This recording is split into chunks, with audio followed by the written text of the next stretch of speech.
Welcome back to Late Night Chat, episode 224 with Nico and Lewis. This guy.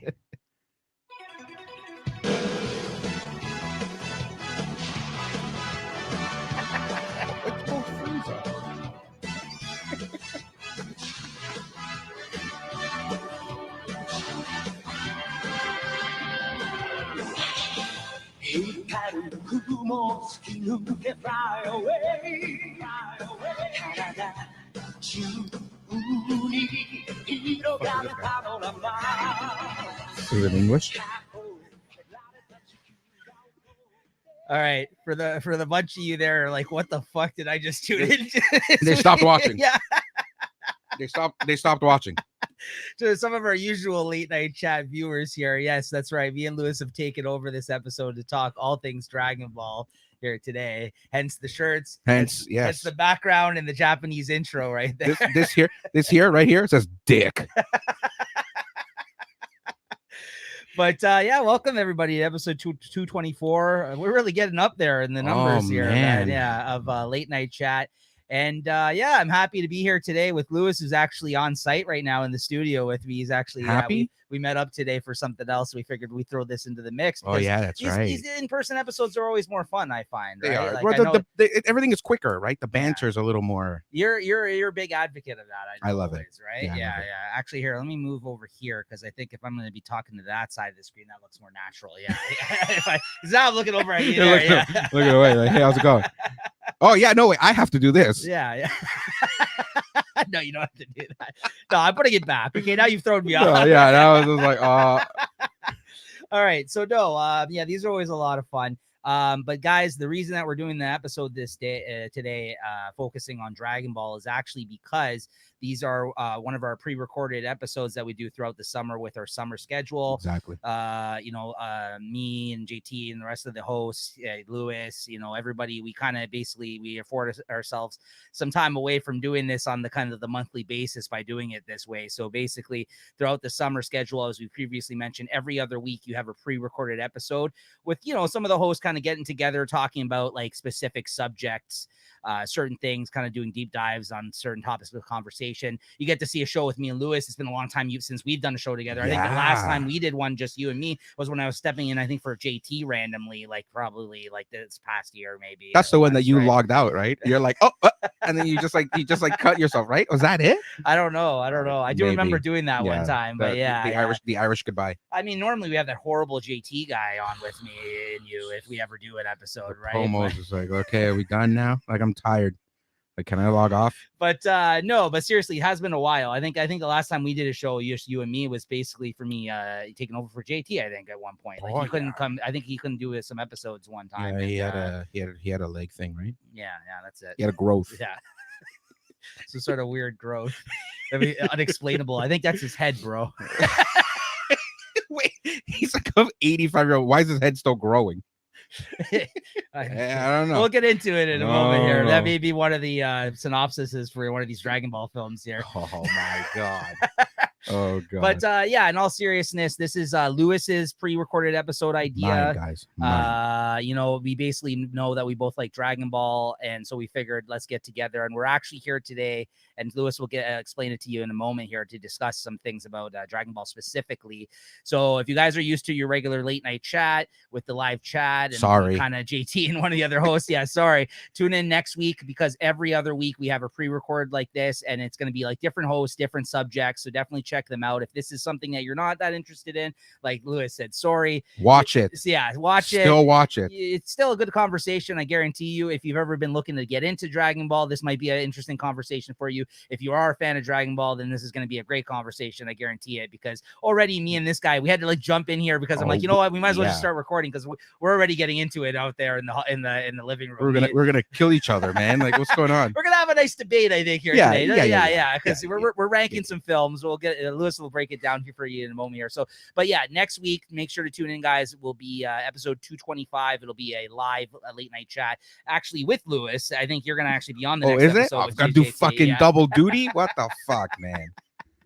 But yeah, make sure to tune in throughout the summer, guys. Every other week we do have a pre-recorded episode similar to this with different hosts kind of getting together. You get a different flavor, a different kind of like, a different kind of like, I think flavor of the week. Yeah, there you go. Different type of conversation, different types of hosts hosting together. So yeah, it's good. Me and JT just did our mid-year media review for the last pre-record. So if you guys missed that, go back and check that out. Those are always a good one to check out. Me and JT kind of talk about all of our favorite movies, TV, podcasts, and what a music that's come out so far throughout the year. So those are always good conversations. So yeah. So Lewis, why don't you let the people know what you picked for your topic here today for this pre-record, what we're going to be doing here today. Hello, everybody. How's it going? So when me and Nico planned this, we both kind of came up with the idea, but like I'm kind of taking the helms or the lead or whatever. I mean, whatever. So basically we're just ranking our top 7, because of Dragon Balls, 7 Dragon Balls. That's right. Our top 7 favorite Dragon Ball Z films, specifically Z, even though I kind of forgot about it just a little bit, but that's something we got into in the living room. Yeah. So our top 7 favorite. So we're gonna rank from least favorite to obviously favorite, and then if we have a little time in there, we're probably gonna sneak in our throw a little bit of shade on some of our least favorite. Yeah. Maybe top 7, maybe still ones that didn't make the list. So there's 15 total films all in, and this is not. So let's get this out of the way first. Then. This is not including, there's 2 specials as well that some people consider the films, but they're not. They were TV specials, kind of giving you some backstory on some moments in Dragon Ball they didn't really cover, which is the history of Trunks. The history of Trunks and Bardock, the father of Goku. That's right. Or the other way around. So that one we will not be covering here. We didn't count that, even though that was a Z kind of special made for TV. Plus, people hate Trunks anyway. So. Actually, I do not. No, actually, okay. So before we get into it, Trunks is actually a lot of people's favorite character. This guy, fucking Mr. Cool, fucking half jacket. I don't know if you can see it there. Future Trunks, fucking loser. Look at Future Trunks. Future Trunks. Fuck this guy. Future Trunks. Fuck the kid Trunks version. I'm not a huge fan. This isn't kid. This is Future Trunks. This is before he. Oh, that's him in that special. Yes. This is before he leaves. No, this is the version I like, the one that shows up from the future. This guy here. Yeah, that's my favorite version. For the record, I'm not a huge fan of Kid Trunks. We'll get into that though. I'm not a huge fan of Kid Trunks. The only cool thing about Kid Trunks is the Gotenks. Yeah, because Goten sucks. Like he's just like a Whatever. He has no character. Yeah, okay. He has no personality. He doesn't. He's just a kid. He's right? like, but so yeah, let's get that out of the way. We're not doing the specials. There's 15 films that go from all the way from like what 19. I have the 1989 to all the way up till 2003 was Battle of the Gods, and then what was Battle of the Gods was 2013, not 2000. Yeah, 2003. I'm like, whoa, hold on a second. And Resurrection F was 2015. So yeah, from all the way, yeah. So like he said there, 1989 originally debuted Dragon Ball Z Dead Zone in Japan, July 15th, 1989. That was the first Dragon Ball Z film. There was 3 Dragon Ball films prior to that. Those were kind of just like, I mean, I don't know. They were just like Goku, just kind of, like ignorantly saving the day kind of thing, right? So it's just, it wasn't. So there's 4 Dragon Ball films. For a quick little breakdown here, there's 4 Dragon Ball films. Are you Goku counting as a kid. Path of Power? Yes, the GT that one counts. That counts. Does that count as Dragon Ball? They have it listed as a Dragon Ball film. Yes, I get it. I haven't seen it. So, but I have the pack of the Dragon Ball films. Like they put them out on DVD, and it's included. Okay. So, do you want me to go ahead? I was going to break it down for you. Yeah, go ahead. So basically, it's just a summary of Dragon Ball, but just with GT graphics. Okay. Have you noticed Goku's wearing? He's not wearing the Never seen it. Never seen that one. So in Dragon Ball, Goku, when they first meet Goku, he's just got an all blue gi. With a of course. Yeah. And then when he meets Master Roshi, he gets the orange one, right? So then this is basically Dragon Ball, but with Goku's GT gi, so the yellow pants, the blue top. Oh, interesting. The pink fucking wristbands, but that's all, and it's just like chopped up. It's not even like the full. Why would they do the GT gear though? In that because one, people were bored, I guess. Okay. I guess they were just. I think because GT's not canon. GT's not and according canon. to Akira Toriyama, technically these aren't either. So here's what he said on the films. And I think this is just an easy way of explaining because of the fact that he wasn't involved in these films. He wasn't. He didn't write these. No, he oversaw That's them, right. but he didn't. That's right. Yeah. They were all basically done by this Takeo Koyama, who wrote. What'd you call me? If I'm saying that correct, he wrote all these films that we're talking about here. Well, almost all of them, except for the two newest ones, which are Akira Toriyama, which is A Battle of the Gods and Resurrection F, which we'll get into. But he had no involvement in these. So he basically said, I read this online, that he stated that the Dragon Ball movies 1 to 13 take place in their own dimension. They do. And that was kind of an easy way to kind of explain where they took place in the timeline. So like, it's kind of some of the films, as we get into it, it's interesting. They try to basically let you know where they fit in. Very few of them. Yes. But then there was others that made no, you're like, when would this fight, how could this have occurred? This right? fight would have had to have happened like in between them fighting another villain. Right. So it's like, I forgot what movie it was, where it's like, they go from like fight, like it would be like fighting Cell, and then like hold on Cell, hold on a second, I'm gonna go do hold this on a second, other thing right I'm gonna now. go fight this other guy, right?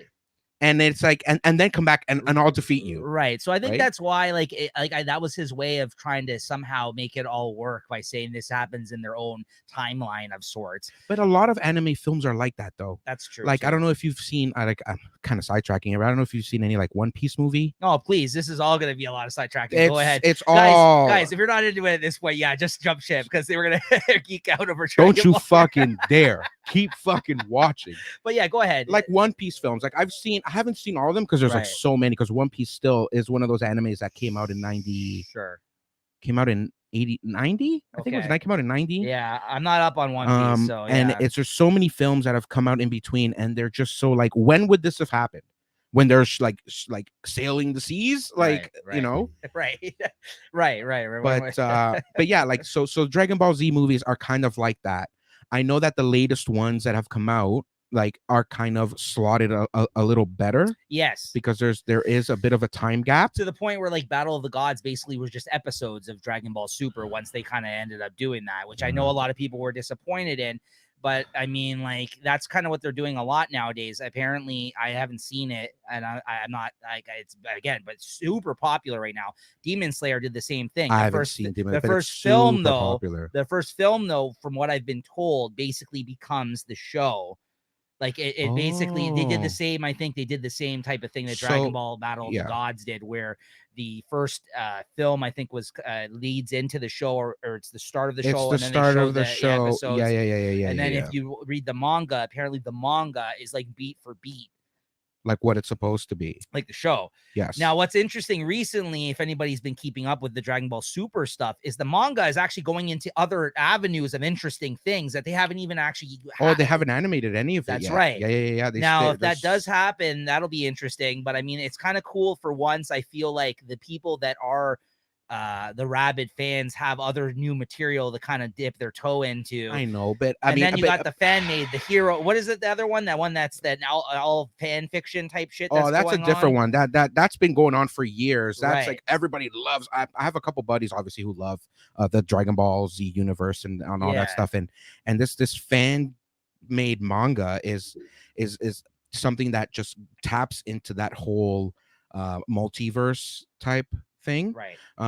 And I have a couple buddies that talk about it all the time, where it's like they're taking like Gohan, like a Super Saiyan 4 fusion, this and that, and it's just like he's fighting up against Vegito from like another world, or like Gogeta and Gogeta are face, and it's just like there's a lot to it, but it's made by the fans, right? So a lot of people gravitate to that, and they like that aspect of it. But that's, I mean, I think as much shit that I feel like people sometimes give Dragon Ball or send hate their way, I think because of, there's a reason why I feel like it's sustained its popularity for 30 plus years. People are still talking about it, whether it's bad or good. And at the end of the day, it's my childhood. So it's just like, there's a way, don't fuck with it. No. Yeah. Obviously we have love for it. That's what I mean. But that's what I wanted to kind of defend it in a way, because I think like it definitely gets a lot of deserved hate in some. Oh man. Right. and you're gonna man. hear probably some of it here today. But I mean, like, anything that's this popular, that's touched this, like, that is like, that's gotten through the zeitgeist, that's so like, you know what I mean? Like, I know people like to say overrated, or like people like to say, like, there's better animes and mangas out there. Yeah, of course. But like, this is anything that's this popular though, that ends up happening with it eventually, right? Like, it's one of those things where it's just like it's gonna jump the shark at times. It's gonna get ridiculous at times. Like, I made up with Nico because he had to go get a couple drinks or whatever. And I'm as I'm walking by, I see him, this old man. he must have been like in his 70s. He looks, so my shirt, I don't know if people can see, it's Goku and Frieza, right? He looked at my shirt and he's like, "Hey man, really cool shirt. I like that." And I'm like, okay. Yeah. And he was there with like his wife, like Right. having like an afternoon beer. Yeah. Right. So it's like, yeah. so it spans. Yeah. Like it spans. Yeah. Well, that's what I mean. Like, that's so like, anything I think that's this popular though is going to be, is going to be like that. Like, Yes. whether love it or hate it, I think there's a reason why people have gravitated to these characters and kept coming back. And ever since they've been coming out with the films, I know we went to the last couple of movies together, and Peter as well, and we went to kind of watch them. Peter. And, yeah, and He's not watching. No, but no, but no, he never does. But he just wants to get recognized, but doesn't watch it. No, but like, there's a reason why it's like, and I've been enjoying like seeing new stuff come out, like being in my 30s and still being able to kind of revisit new material from this universe. Some of it is cool, but then some of it you're so I've been reading the super manga, right? But like online, so like it comes out every like 2 weeks or something like that. Yeah, and some of it is just like, yeah. Come on, guys! Like it could have been, but like that's what happens with like things that have spanned for so long. Like at some points, like how you were saying, they're gonna be a little like, yeah. But some parts are gonna be really cool. But I'm still here for it though. Oh yeah, I'm still reading it. I'm still spending my time like reading it and finding out and then getting right. So yeah. So anyways. But yeah, I did want to get that out of the way to let people know, because we are probably going to shit on some of these films here today. We're going to shit on each other. There's going to be some criticisms of each other's choices, I'm sure here. But yeah, that's why I kind of wanted to get that out of the way. But as I mentioned, so technically with your stipulation, even so, they have it listed as there's 4 Dragon Ball films. There's 15 Dragon Ball Z films. The original ones, came out from 89 all the way to 95, I want to say. I believe 90, so. 95. Were the original ones, I guess that was kind of like when it was on the air here in the States anyways, and then in Japan they were airing them first. And then not many of them actually came here, the films themselves. There's only a couple of them, I think, that aired here because of the release of the VHS apparently specials. Of Wrath of the Dragon, I think, was one of them. A lot of them did get the Fusion one. I think the Fusion one did eventually, though, not in theaters though. No. In theaters, all the 90s movies were never shown. Yeah. It's only, I guess, because with the popularity, the resurgence of popularity with Dragon Ball in general, and then that's when they started like, hey, let's put these movies in the theater. Right. Yeah. So there's 15 of those, and that are actually titled Dragon Ball Z.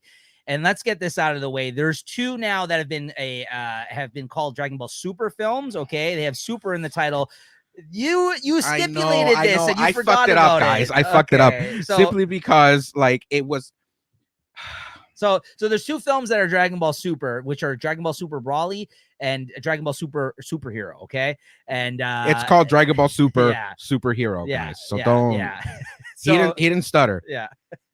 So, when we started talking about this, you were like, we should only do the Z one. Only Z. So I'm like, but okay. I thought I could have squeezed it in because it was the last, So we both agree. And he came here and he's like, he mentioned what his number 1 was to me. And I'm like, that doesn't count because technically that's the first Dragon Ball Super film. Yeah. And but I said to him, his point, and I even have it written down here. You could read my note here. I wrote it.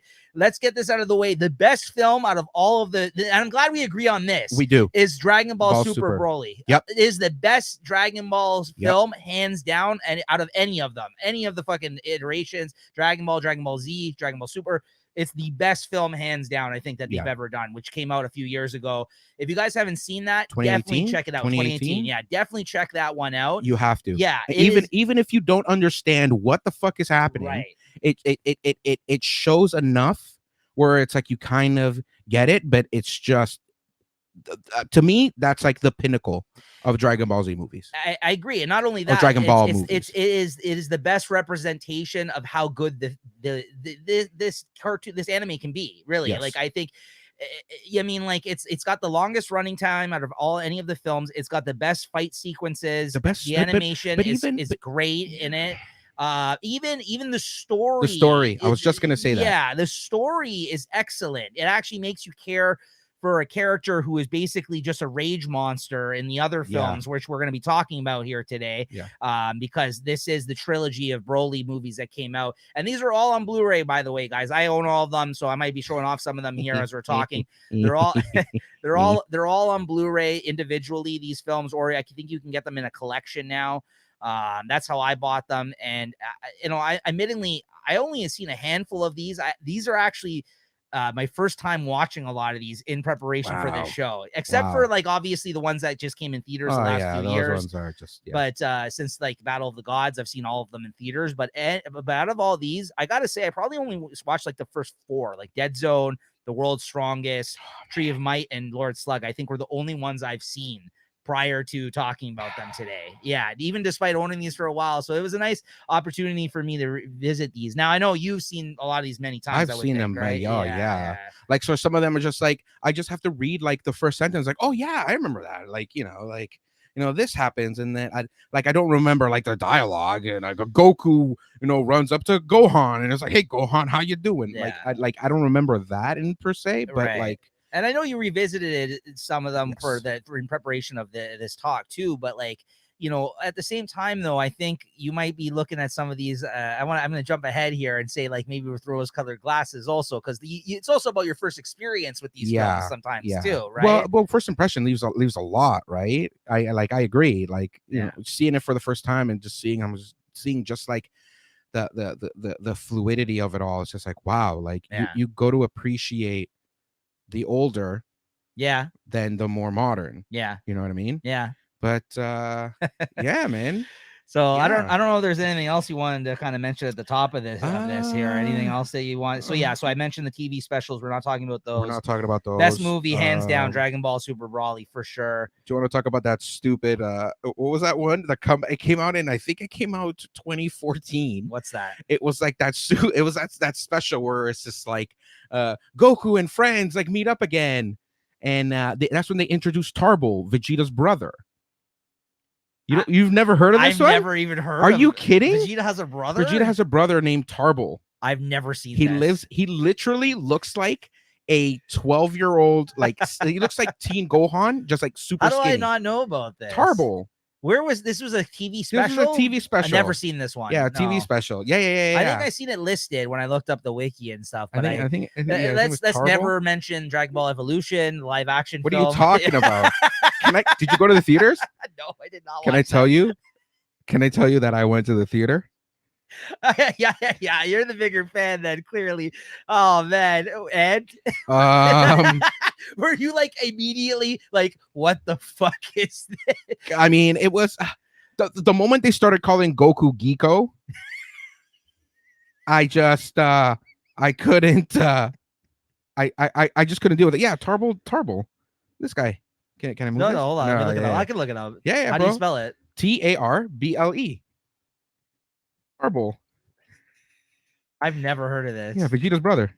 Oh, this guy showed up in Dragon Ball Super, but he wasn't Vegeta. He was from another universe. No. You're thinking about another guy. But he looks like this kid. He looks like this kid. Yes. But he is the Saiyan from that universe with Khalifa and Cauliflower, or whatever the hell. He looks like him. Like him. And he even takes a liking to Vegeta. But they're not the same person. Vegeta's the one that shows him how to go Super Saiyan. Is this considered canon though? So that's probably why they took that idea and did it in Super. I don't know which movie it is. I don't know if it was in I don't know if it was in Battle of Gods.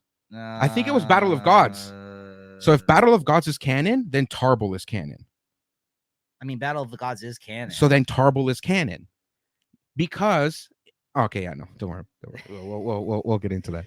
Tarble, I think, is canon. Yeah, because they say Dragon Ball Super during the prologue portion of Broly, after receiving the word that Planet Vegeta was destroyed, Nappa wonders if Tarble had escaped the destruction of the Saiyan homeworld, though Vegeta has no idea nor any care for what might have happened to him. That actually happened in Broly. I don't remember that.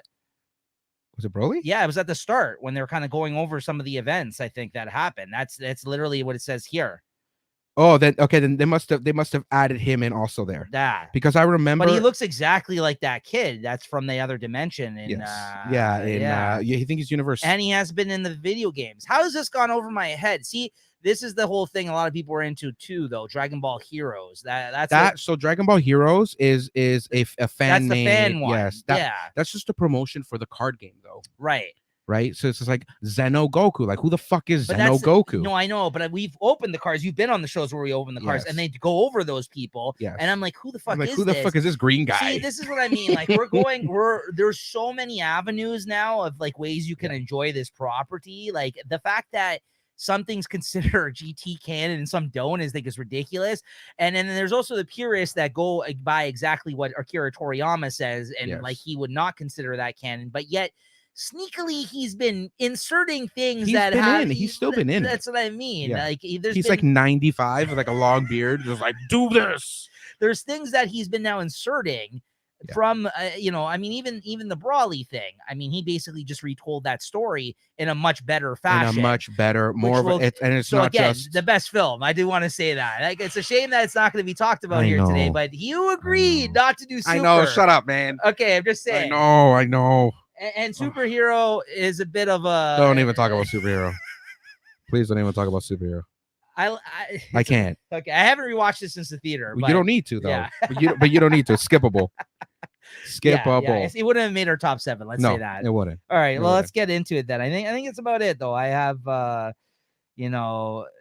we can talk about possibly while we go, like where it may have fit in some of the timeline. I know it says here if you want to try to do that. I mean, it does say that's gonna be it's literally gonna be like while Goku's talking to Chi-Chi, he went off to fight this guy and then came back and finished his conversation. Yeah. Like it doesn't equate. Like it doesn't like there's like a couple. I think was it the Cooler's Revenge? I think it's like. It takes place while like Goku's in the hyperbolic time chamber or some stupid like that, and it's like it can't. Yeah, it can't. So like these are overall, though, I would say fairly average extended episodes. Really, like they're kind of one and done fights with villains that don't normally appear in the actual Dragon Ball Z TV show. Yes. And a lot of them aren't even mentioned. Like they're not which that was one of my notes. They do a poor job of introducing these people in these films because it's really, one of those like quick. I know, but like you really like even while I was watching them, and like I said, I was watching some of these for the first time. I had to look it up online. I'm like, who the fuck is this? You like, don't know. Oh yeah, because certain ones. I'm like, and they don't really reference them in the films all that much. Like in most of them, anyways, unless the title has them in the name, or like the directly, which again, I think only other than Brawly and Cooler. I don't think they reference any of these fucking Lord Slug, maybe man. Garlic. Yeah, Garlic Jr. Garlic Jr. is just Dead Zone. No, but Garlic Jr. was referenced, I think, as Garlic Jr. in the film. Was he? I think so. Yeah, so Garlic Jr. So, okay. But he was from Dragon Ball. So if we want to, no. So if we want to. Oh, no, that's King, that's, what's his name? The dude, from Pilaf. The Pilaf, Emperor Pilaf. I was I was in my notes. It's like Emperor Pilaf is Garlic Jr. Like Garlic Jr. is literally a buff version of Emperor Pilaf. That's right. That's why he reminds me of him. Yes, yeah. So when it comes to Garlic Jr., it's when he's shown in the anime, he's considered filler. Right. So in animes, there's stuff that's canon and there's stuff that's filler. Filler is just like an episode where Goku wakes up and it's like, oh, I'm gonna go find the best sushi, and it's that, and in that part of the story doesn't appear in the manga because it's pointless. Right. Like there's no sense to it. Right. But it's just these animation companies that have to just, we have to reach our 25 episode quota. Right. So they just fill it in with whatever. Right. And then they serve it. Which is what Kai is. It strips out all that bullshit. Kai strips out all of that. It's just all the fights and the moments that matter. And you get Blue Popo. But Kai is so basically Garlic is inserted into the anime as filler. So he is literally the only villain in the Dragon Ball Z bracket that is both in a film and in a That's movie. right. Otherwise, Otherwise, he wouldn't be. Yeah, because I don't even remember, and correct me if I'm wrong. I know that King Cold was referenced in like his father. His father shows up. No, that's what I mean. And no, but Cooler wasn't, as far as I'm Cooler concerned. was not. But yet in the films, they are referencing events from the show directly. From the show, yeah. Which is interesting. Like I said, it's a weird thing that some of the films try to insert itself kind of more so into the continuity, and then others are like off to the side. Like they're kind of in between the raindrops of events, essentially, let's say, like, as they like to say. Like this is so like, and you're seeing people do that with this stuff because they're trying to maximize the amount of like shit they can do with these properties. Like you're seeing it done with Star Wars nowadays.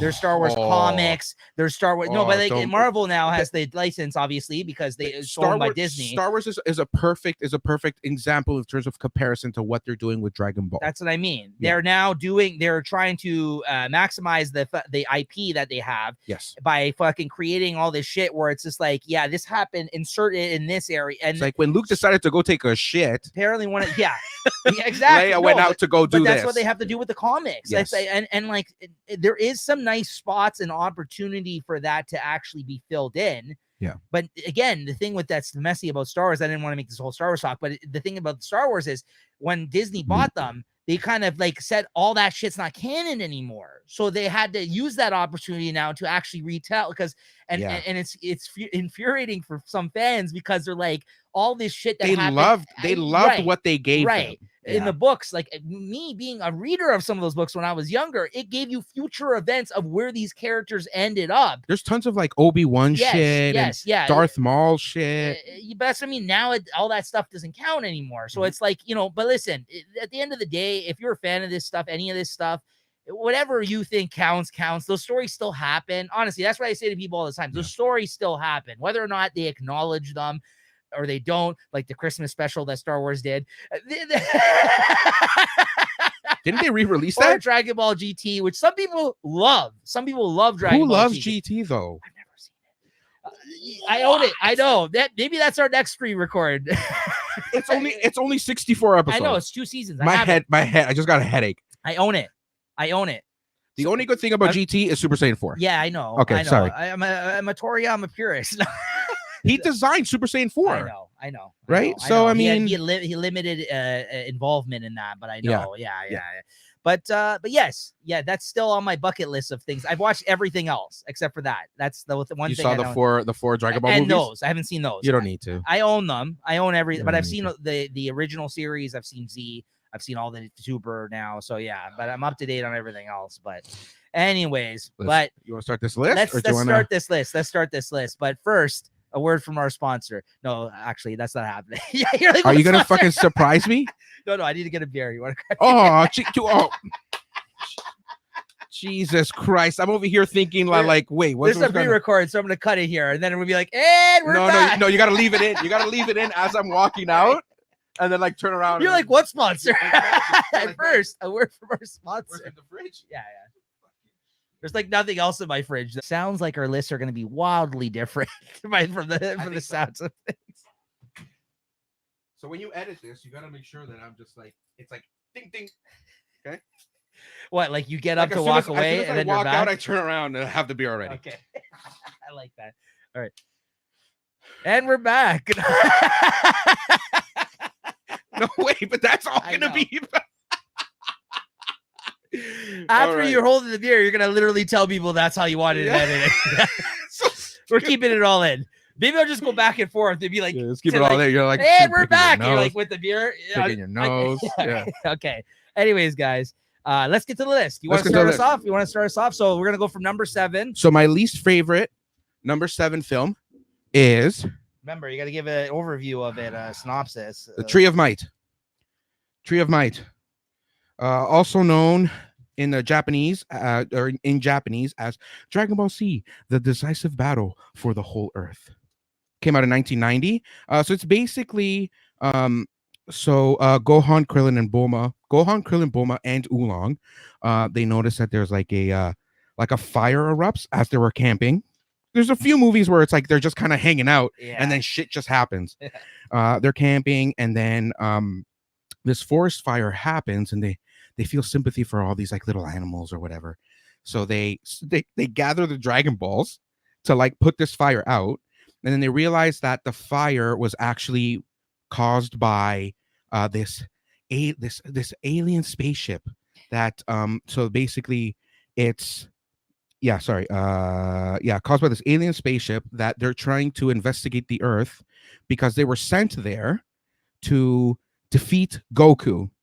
And so they sent it out, and what they want to do, not only defeat Goku, but to plant this seed for this thing called the Tree of Might. So what it does is that like it just absorbs all of the energy and the vegetation, all the stuff from the planet, and they wanted to leave it desolate. So then where is it? Goku shows him blah blah blah.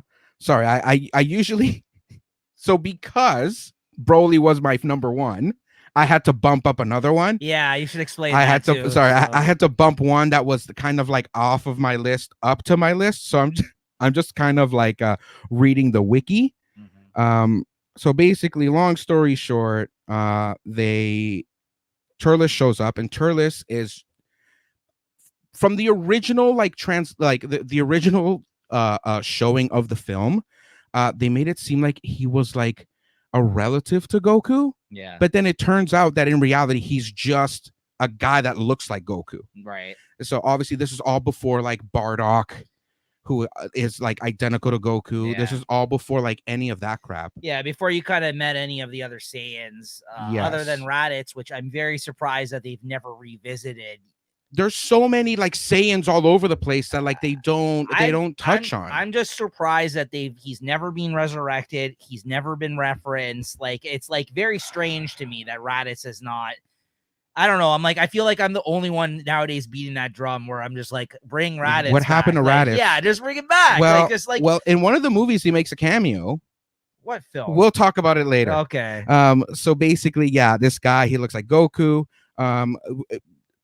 He himself was originally sent to like kill Goku. Right. Anyways, so fights commence, and Goku ends up almost getting defeated by Turles because the Tree of Might absorbs enough energy to bear a fruit. So then Turles eats it, practically almost kicks his ass. And I don't know how it always happens where like these guys are almost about to lose, and then all of a sudden one guy jumps up, and then everybody else jumps up, and then they're all like, "Oh, Goku, we're gonna give you time to like wake up." Yeah. So basically, they kill time for Goku to charge up a spirit bomb. Yeah. A spirit bomb. Yeah. Which is his go-to in a couple of which is films. his go-to in a lot, and a lot of my favorite films are Spirit Bomb related ones. And let's save the world by Spirit Bomb. And Goku tries to do a Spirit Bomb, but he notices that there's not enough energy, and then the Tree of Might decides to be like, you know what, I'm just gonna give you a hand, and throws all his energy to him. Right. And then he sends him into like the roots of the tree, and then he blows up, and then story's over. The Earth begins to like heal itself, and then like yeah, originally this just didn't make your top 7. It just didn't, so I didn't really have it kind of which looks really bad on me. Right. So you had to shift it in because of the fact that Super Brawly isn't actually number 1. I'm so sad because I wrote quite a bit. Well, listen, that's why I wrote quite a bit. Well, that's why though I did want to start the show by saying that before we even got into the list, because I did want to preface this conversation by saying if that was included, our 7s wouldn't even be in this top 7. And not only that, yeah, that's true. It actually hands down it is the best, and I'm glad we both agree on that. I'm glad we both. Yeah. The only thing I really wrote down for Tree of Might was that I really love when they started controlling the air like Cohagen from Total Recall. Like they're fucking give the people air, Cohagen. Right? Like, it's pretty much what they're doing. They're like, we're controlling the fucking air. I just And people are just dying, just like weltering away. Yeah, it was like people just mustache weltering really like villains. The fact that these guys are such fucking like by the book villains in these films. They Like really, they're cut. A lot of them are cut and paste. Yeah. A lot of them are cut and paste. So if you notice, yeah, a lot of the henchmen are very like, yeah, they're the same. Yeah. They're the same henchmen. They're the same, because even like we'll touch up on other movies. Yeah. But like they're straight out of like the Frieza saga. They're straight out of like, right. And you know what I mean? And I actually do. Oh wait, is this one or hold on a second? No, okay, sorry. No, that's a note for the other movie. Okay, never mind. No, that's pretty much the only note I wrote down for this one.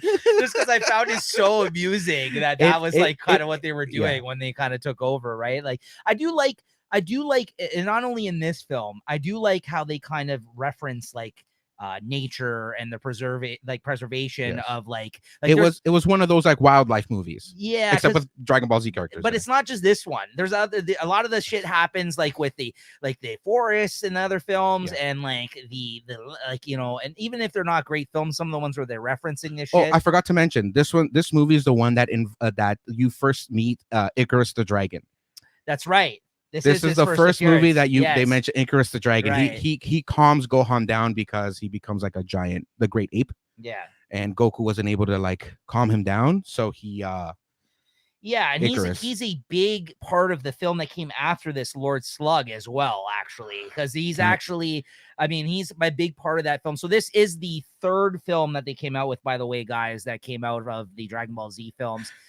Originally in July 7th, 1990 in Japan, this aired, and it didn't make its way here until like later in the 90s. Oh, but with the popularity of Z, that's when it like right. Yeah. So Icarus, I think he showed up like once in Z or something like that, but he was mainly filler. Again, he was filler because he was in those like, I think he was in the episodes where like obviously Goku license one. He's in the license one. He is in the license one. He is. I'm pretty sure he's in the one where they go to get their license. I'm pretty certain he's in that one because he's fucking around with them, I think, in the woods and stuff. That one, I think, while they're going to do all that. And that's the thing about Icarus too. Like, I think he was in some of like, because I remember I won that movie one time, like in some sort of draw, of all places, Burger King, when I was younger. Okay? Burger King? Yeah, they had some sort of draw. They had some sort of draw, and you put your name in a ballot for it, and I won the VHS that had that episode on it and some other fucking episode. It was the most random episodes. I'm like, and it's like the shittiest episode. They're filler episodes. Yeah. Was it the one? And he was on that. Like, he was kind of like, I feel like I was aware of him, even though he wasn't very present in the series. Like, I always have known that character. He's a useless character, right? Yeah, he's just Gohan's like side pet. But I love the fact that he is like, finally they kind of like gave more precedence to like the fact that there's dinosaurs that live in this world, which was always fucking weird about Dragon Ball. Like the fact that dinosaurs lived in their world. The King of the World. Do you know who the King of the World in Dragon Ball in the Dragon Ball universe is? No. A dog. Oh yes, that's right. That's right. Blue dog. That's right. Is the king of the universe. I think that's in the Cell saga. In the Cell saga, that's right. That's right. Because he's like losing his mind as the Cell's eating all the people. But those are the parts of like Akira Toriyama, the weird funny stuff or cheesy stuff. Maybe not funny. That it's supposed to be the comedic part of it. That's what I mean. It's not all just like anger and fighting. Those filler parts are so fucking weird and out of place, but you gotta be interesting at the same. Akira Toriyama was. Yeah. But like, if you look at stuff that he did before this, which I think they actually are going to be coming out with an animated film about it soon, from what I heard, Sandland. Yes. If you look at that, if you look at like Dr. Slump, if you look at some of the other things that he did prior to this, you actually see some of the faces, the prototype like versions of these characters, right? Like if you like Sandland, Dabura is like a character from No, he is. Like if you look, but I know there's some racial stuff going on there sometimes too, and especially Sandland, Mr. Popo. Yeah, but we don't have to get into all that. But yes, it's through the lens of an older, a Japanese person, and a different, and 30 fucking years ago. You got to remember that too. Like he was a mangaka in like the early 80s. There's actually a collection out, which if it was on my shelf close to me, I would show you, that collects all of like a bunch of his older short story manga stuff that he did. It's called a Kari Toriyama manga theater or something. They like weren't that. very popular. No. He had one, what, Tomato or something like that. Or I think the girl's name is Tomato. Oh, I don't know about that. She was like a gunslinger. It's probably in the collection. Yeah, it's one of those one shots. They're called one shots, where it's just like a few little chapters. They're called one shots. Yeah, but they're mostly failed ideas, half-baked ideas, but at the same time they're like, again, things like you see proto stuff. That's the best stuff. Oh, the Dragon Ball. Those are the best. Yeah. I have those. I still gotta collect. I still gotta get the Z one. Yeah, this is the Dragon Ball mangas. I have the Z ones too that are like in these Vizbig collections. A lot of these are out of print nowadays, guys, but if you look in like used book markets, you can sometimes find these. Are they not? They're not printing those anymore? The Vizbig editions, I think they discontinued the line. They might still be in print, but they discontinued the line. So yeah, as far as I know, but I don't have yeah, it's right there. Hold on. On the back. I'll grab it. Yeah. They did this is the Kira Toriyama manga theater book right here. Oh, dude, I've never. They just came out with this last year. Really? So this comprises Tomato. Yeah, there it is. Yeah, so this is is made up of a bunch of the shorter stories he did before Dragon Ball and saying like the things that he became popular. I've never. Oh my god, I gotta buy this. Yeah, it just came out I think last year. It's very interesting for any Akira Toriyama fan, or if you're like, and like his art is just fantastic. Yeah, exactly. The guy looks like Trunks, right? Like there's a lot of proto versions of characters in here. If you look through, there's so much things that you can. There's even a like I don't know if it's a Monkey Boy. There's another thing that's basically Goku. That was that's how Dragon Ball started. Monkey Boy. Right. I think it's in here. I'm pretty sure it's in here. I'm pretty certain because I remember something in here that's basically Dragon Ball, but it's not Dragon Ball. Like it's basically what Dragon Ball became. Yeah, he started with I know that he started with Monkey Boy, and then it became.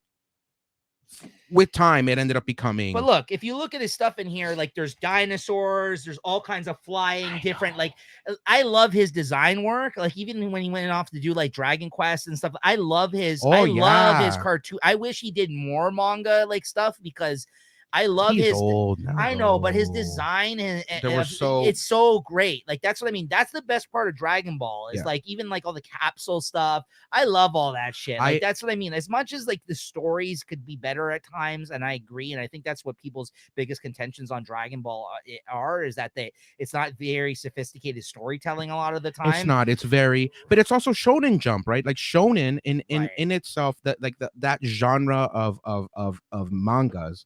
They're very, it's always kind of, that the good guys are always going to win. Right. And it's always going to be like, no, the main character is going to get this superpower and he's going to be able to master it and he's going to be able to defeat the guy. And then another bad guy comes and he's able to, and I think that's what a lot of people feel like, oh, like when are the bad guys going to win? But there are mangas that are like that. I mean, none of them come to mind, but I know that there are. Right.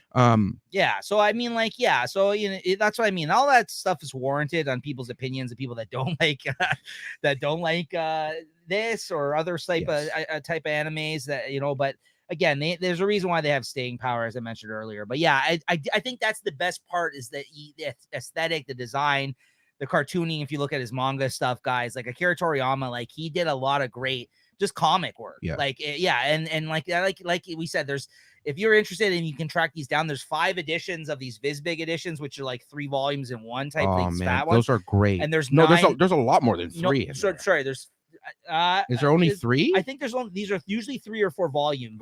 I've had those are great. There's 5 of these ones, like the fat ones, and then there's 9 of the Dragon Ball Z ones. And now they're coming out with Super right now. I was buying the singles, but I'm hoping, and I'm sure they will because they like money. They're going to collect them into bigger editions when it's over. So I've been waiting for that. I started buying them. I'm like, you know what? I like when they come out with the bigger, fatter because it's better. It's better. You kind of have all of them instead of having a fucking thing full of like 48 volumes because Naruto is like, I know it's like 64 volumes. And like, what the fuck am I gonna do with 64 volumes? So that's why I bought a few, and I was like, you know what, I'm just gonna wait for the bigger collections and I'll just buy them that way. So so there you go, guys. So there's we're gonna go down different avenues. We're gonna get sidetracked a little bit, but whatever. Yeah. So my number 7.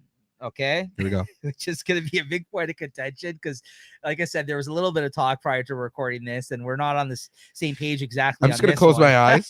All right. Okay. My number 7 is is gonna be Battle of the Gods for me.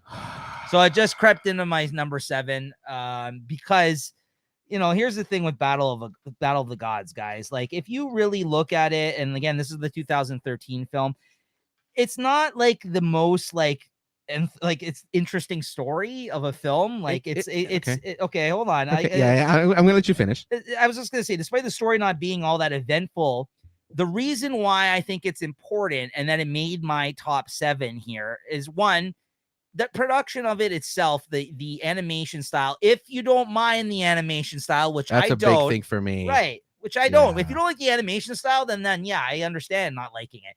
But I like the animation style. I listen. I like the old school Dragon Ball Z of the animation style, of course, but I like the animation style that they brought to these films, and it is just done better. It is, because it's years later, they can do it better. It looks better. I know to some people, purists or other people that don't like the animation, they'll totally disagree. I think Lewis is one of those people. But sorry, but the main reason why it had to basically break my top 7, make my top 7, other than it being just, I think, better looking than a lot of the other films that came before it, is that it sets up like a lot of new mythology for this world. I agree. It is very important. Now, the story itself and this film as a film in and of itself is not that important, because as you saw, as we talked about, it basically became filler episodes of Dragon Ball Super. Basically, it kind of got chopped up and added into the series itself. Have you seen them? I've seen them. No, but like, so you saw the movie, yeah, and then you saw the TV show, and you saw the quality that dipped. Did you see that? From the film to the TV show? From the film to the TV show? I don't know which one's better. Oh, the film. Yeah, the film is over. But like, Goku looks like he's Super Saiyan 3. Goku has like eyebrows. I don't know if I noticed. Super 3 Goku has like eyebrows, and so there was a discernible kind of okay, interesting. Man. I don't know if I can find one. If I can find it, I'll show you. But yeah, that's kind of why I had to break my top 7, because like the new characters it introduced, the fact that they expanded the universe and made reference to the fact that there's all these new universes. Yes. I actually really liked Super. I quite liked the TV show Super. Most of it I liked more than I didn't. I even liked the Trunks. Do you like the manga better or the TV show? I didn't read all of the manga yet. You have to. I know the manga's so much. Okay, so I like the TV show a lot, though. Okay, I'm surprised at how much I enjoyed the TV show. Actually. Really? Yeah. Really. And again, just the possibilities it kind of opened up the world to, the fact that the universe is, the fact that there's gods, the fact that there's other transformations. It laid the groundwork for a lot of interesting things and avenues for them to come. So that's what I mean. It's a new door. As much as it's not a great story, and the movie itself, you can say what you will about the movie, whether or not you liked it or the animation style, it laid a lot of the interesting groundwork moving forward for everything new that we've seen that has come out of it since then. And now, again, you may love some of it, you may not love some of the stuff that came out of it, but it laid the groundwork for new things to come. And for that, I'm grateful for it, and it has to kind of make my top 7. But again, I put it in at 7. I don't think it's a great story by any means. It's not that eventful, but it's important. It's important in the grand scheme of things. That's what I mean. And listen, there's now the defunct fake Super Saiyan God mode that they referenced in this movie was done away with right away. It felt like it was kind of stupid. The red hair type of thing, right? Which he's like, yeah, I want to naturally get there instead of everyone just giving me their power. You know, that's kind of what's referenced in this. And, and again, I love the end of this film with the talk about him talking to Goku. Again, it never felt like a threat, even though he said he was going to he was going to destroy their world. He never felt like a threat, Beerus. He always seemed like he was being more playful with him. Yes, he has the power to destroy it, and we see that. But like, in the series, I just I don't feel like it felt like a threat.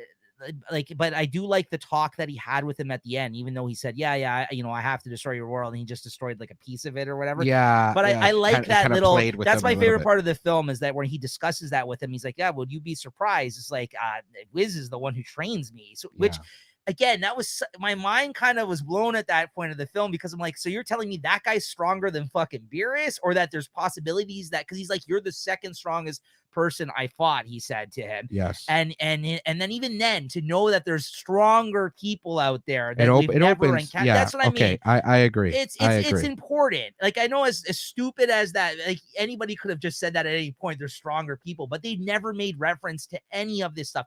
They needed this to move forward for a new era of Dragon Ball. That's what I mean. It's important. So it's a good film that in terms of that aspect of the idea it opens yes, a new door. Yes, it opens a new door to that, like and that alone, I think, it had to make. That's why I had to put it in number 7, because the story itself, it's not all that interesting, but I think it's important. It is important. I agree, but it's still not my top. No, top that's 7. fine. But because I have a different taste in terms of, like, for me, it's a lot of the stories. Yeah, they were cut and paste and all that stuff, but it's got to have like that build up, that animation, like, like, for example, so yeah, like my next film, my number 6 is World's Strongest.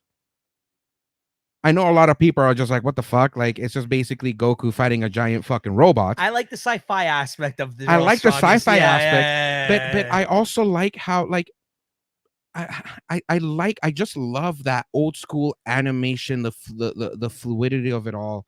Like, like Master Roshi showing up. You remember Master Roshi shows up to get Bulma back. And he just, I mean, sure, he gets his ass kicked. Right.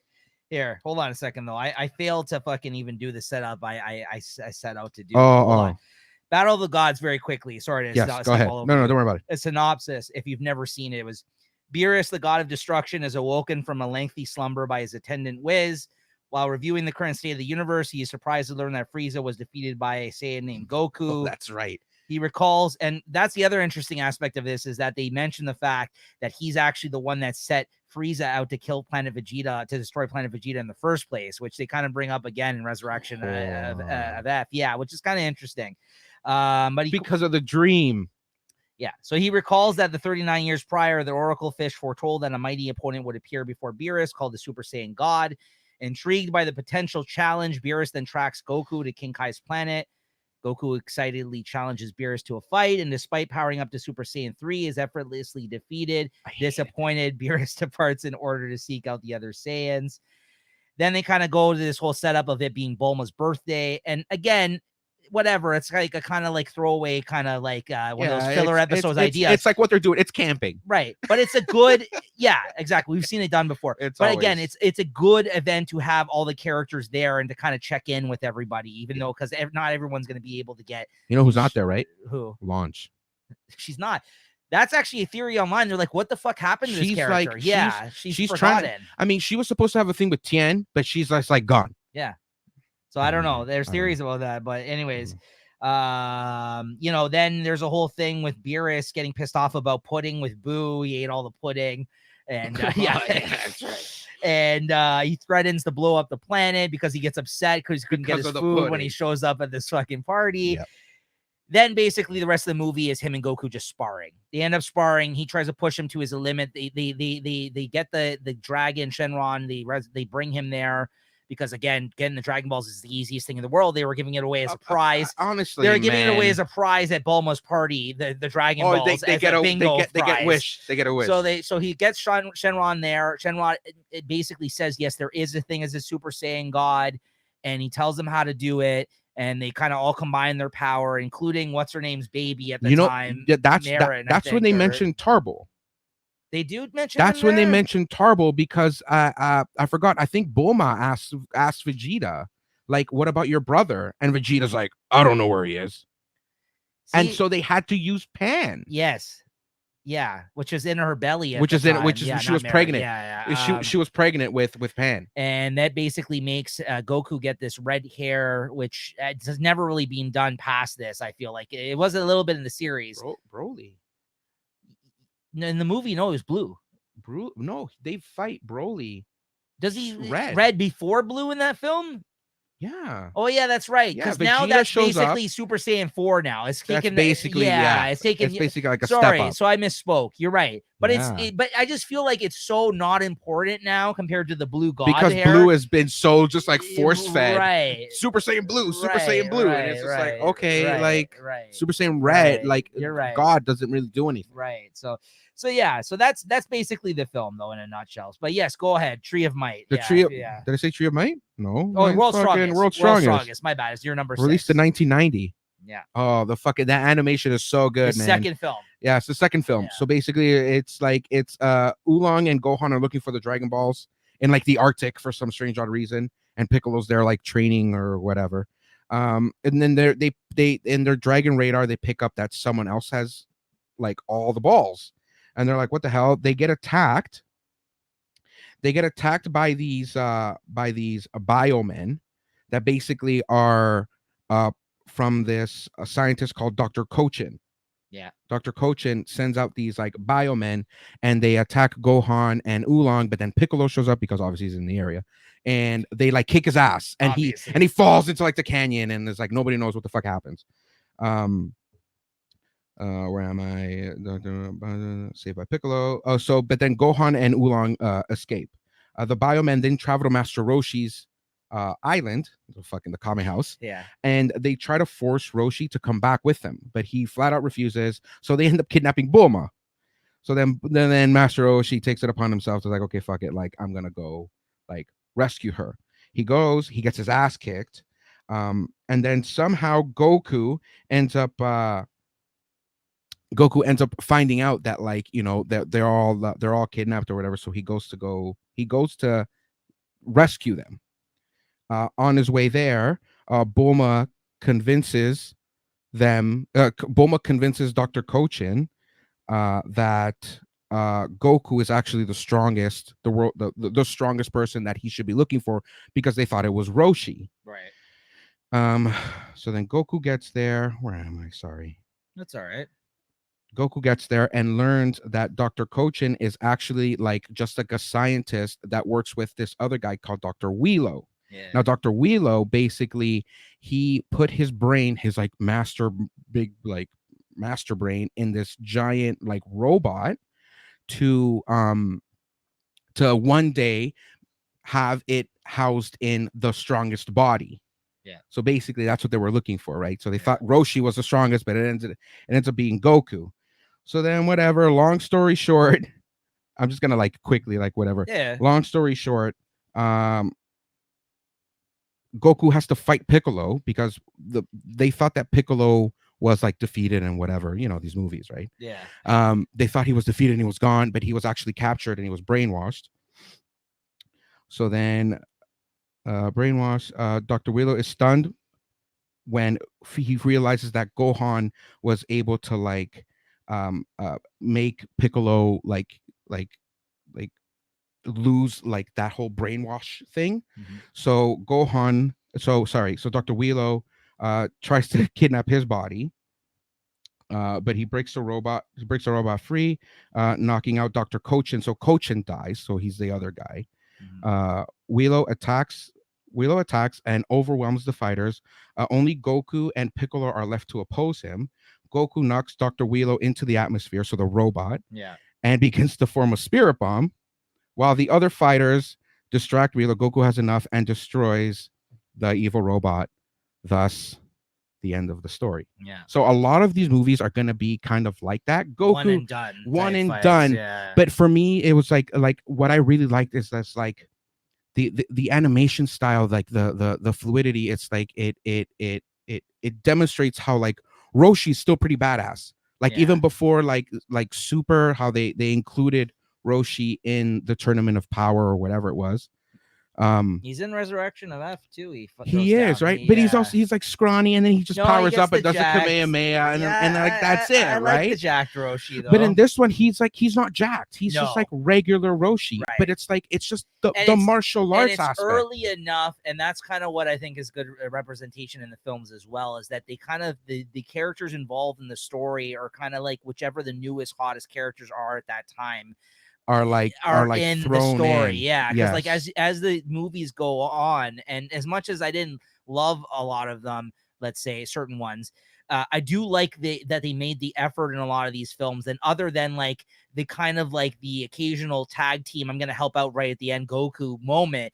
A lot of the Yes. other films do have other characters that it's centered on. So like yeah, so right? like at the end of this, I it's like like they that. did that 3-way Kamehameha where it's like Goku, Krillin, and Master Is that Roshi. in this one? Is that in Yeah, this one? that's the one where they didn't defeat him with it, but like that's what helped them, like knocked him into like space. Mhm. It was like that, and that even that itself was like the master and the students. Like Right. you know that's like the typical kung fu kind of like, Yeah. you know, the master teams up with the students to defeat the villain, right? Like I loved it. I loved how they animated that. Right. Like for me, it's again, I know that the story in itself is just kind of just like, but there's a reason to it. A lot But there's of a these, reason to it, yeah. right? So my favorite thing about this film, and you know, I don't know, I could tell you it didn't make my list. Okay, Of course it didn't. it was it was almost on my list though, and this I think displayed I love the science fiction aspect of Dragon Ball as well. The big brain in the jar. Sometimes they do a good job of it. Sometimes, like one of the other films on this list today, they do a bad job of Cooler's it. Revenge. But I do like a lot of the science fiction kind of angles. They even recently did it with the Dragon Ball, whether you like it or not. They just did it in the superhero film. Like there was a little bit of a science fiction aspect to that. Or like the Wakanda. But there's the whole thing about like, you know, like the Android Saga. I know is a lot of people's favorite. Like, you know, it's not mine, but I know a lot of people have a lot of love for that. That's what I mean. Like, I like that. That corner of Dragon Ball, like the science fiction stories, like that was what was good about this one. Like I really liked this film because of that. Like I like an evil mad scientist villain. Like you know what I mean? Like it's interesting. And he was just like in the background, kind of just like, I'm just gonna get everybody, and then no, but this is the actual bad guy, and he's just like, I like the talking brain, like you know what I mean? It's good. I don't know where it'd be for me. It's probably like at a 8 or 9. I think I know what 8 is. Probably 9 for me out of 15. Yeah. Listen, that's not bad. Listen, that's not bad. Yeah, it's not bad. That's not bad. Like I said, yeah. So our lists are obviously going to be incredibly different, simply because I love the presentation of it. Yeah. You know what I mean? And I think that's why like superhero for me, like I'm gonna be jumping into my bad list and I shouldn't be, but superhero for me was just. But it's a super film, so that doesn't count. Yeah, okay, good.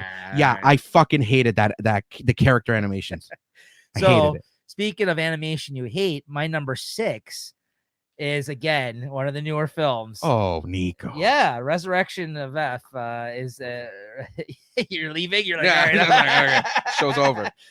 Listen, but they're not low on my list though, on the top 7, but they did make both my lists. Yeah, but I don't hate the animation, and that's mainly the reason why I put these in. I almost kind of feel like the way I talked about Battle of the Gods, I almost want to put it ahead of this just because of its importance. But at the same time, I felt like this had more of a story and, shall I say, a little bit of a better story than Battle of the Gods. But again, that's why they're high in my top 7. Okay. And that's why they didn't go lower on the list. All my first 5 are out of the older films because there's nothing left other than these 2 new films, right? So, you know, we are almost on the same page in that sense. And I think but the animation it did not kill it for me in these films. So and that's why I think I know why. I think I know why you like them though, because they're canon. I like that part of it because they're canon. I like that part of it too. They obviously you're a big story guy, so it's like and I like sets Super. up And I liked Super. It sets up what's to happen. Right. Whereas these other Dragon Ball Z movies are just like like when Vegeta goes to the bathroom, people have this fight. And then he comes out and it's just like the show's back on. You make a good point because I think some of the ones that are even in my top 5 that we're going to get into as we go on here are the ones that more so reference where they were in the continuity. So I think you're right about that because if I'm going to go from a comic perspective, continuity is a big huge.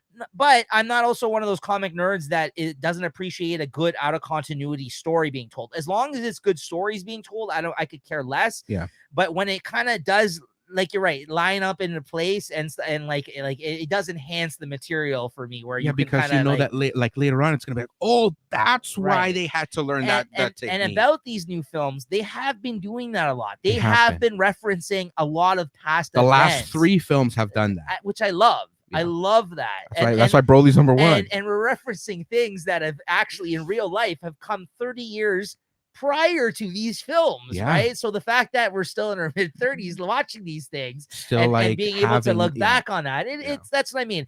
And not only that, I've seen these movies in theaters with friends too. So like they hold a place like for me too. Like again, I'm revisiting this property. Like when they started saying they're gonna come out with films again, and like with 2013 with Battle of the Gods, I was like, holy fuck! I'm like, no way! Like I loved it. I was like, I thought it was done. Like they were never gonna bring out anything ever again. Like right, and Akira Toriyama's involved. Anyways, listen, the only good takeaway though I can really say, like the main things about Resurrection of F though, and again, it edged its way into the list, I feel like, because I like the animation, and like you said, it is kind of more modern storytelling in the sense that they're trying to kind of keep it in continuity now with Akira Toriyama involved. I like this one because Goku actually learned a lesson at the end of this film. He did. He did learn a lesson though. For he once. learned not to fucking fuck around, not to be like boastful, like and like kind of let his guard down all the time. He's too full of himself. Well, even right? the ending though. I know. Look, I know you didn't like that ending, but here's a quick synopsis. Yeah, it's a quick synopsis. The alien Sorbet, commander of the remnants of Frieza's military, travels to Earth, where the Pilaf gang are forced to collect and use the magical Dragon Balls to summon the wish-granting eternal dragon Shenron to resurrect Frieza. However, due to Frieza having been killed when future Trunks chopped him up with his sword, he is revived in many pieces, which Sorbet's minions managed to reassemble using their advanced technology, which they really don't get into. Yeah. Once restored and back in command of his forces, Frieza abuses some of his minions and plots revenge against the Super Saiyans. Upon learning that Goku has grown far more powerful over time, Frieza postpones the invasion so he can train himself for the first time. Now, you're also introduced to Jacko, the Galactic Patrolman, in this, which is a manga that Akira Toriyama also did around this time. Yes. And then at the end of the manga, the whole surprise was that it actually takes place in the Dragon Ball universe, which people didn't know when the manga first came out. And then when he referenced the fact that it took place in the Dragon Ball universe, it kind of was a tease of more things to come, because I did read the manga, and then he was like, oh, he's involved in Dragon Ball again. And then that was a subtle way to kind of like bring that kind of into the forefront, and the fact that then they announced the film and everything else, and then he was in the film. Anyways, having greatly increased his power as a result of his training, Frieza overwhelms the warriors, but Bulma is successful in making contact with Whis, notifying Goku and Vegeta of Frieza's return. They're up there training at this time, and this is now when they can transform into the blue-haired god version of themselves. Sorry, did you call him Whiz? Wheeze. It's like he took a big whiz. Yeah. I'm reading it. Okay. So anyways, then he reveals a new transformation that he came up with, which it's stupid. The Golden Frieza transformation, which he only discovered, and then it's like, I'm strong enough now, and then went off to go fight. Which they make reference to in this movie about how much of an idiot is. Stupid. Goku's like, so you literally just came up with this, and then you came here right away, and he's like, yeah. It's like, well, of course you're not going to be able to hold this fucking transformation. You didn't train at all. And he literally, and just before that, he was praising him for saying like how much he actually trained in order to get to this point to face him. Yet he trained none whatsoever under the golden new transformation form. He just got there and then just like rushed. Right. And I gotta admit, like I couldn't remember, because obviously this works its way into Super as the tournament goes on between the universes, and he shows up and he's a fighter. And some of the aspects of that where I felt that he was very goofy when he returned, like they goofed up Frieza like to like a comedic kind of like place. Yeah, I don't. That was not as present in this film. And while I was rewatching it, I'm like, is this where they do all that goofy Frieza shit where he's like talking about his height and all that stuff that they did? And I'm like, oh no, okay, that's afterwards.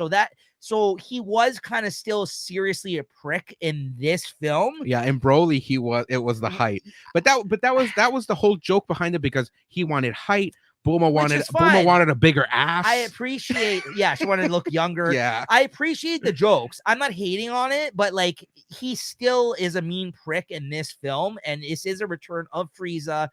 still he's all pissed off because it's like he was right. incarcerated Yeah, in in the that afterlife. weird egg thing, and what was those The souls? cocoon. He's like Those souls were like playing music every yeah, day, and he would So I like all that stuff. So that's why I got to give a shout out to this one for my number 6.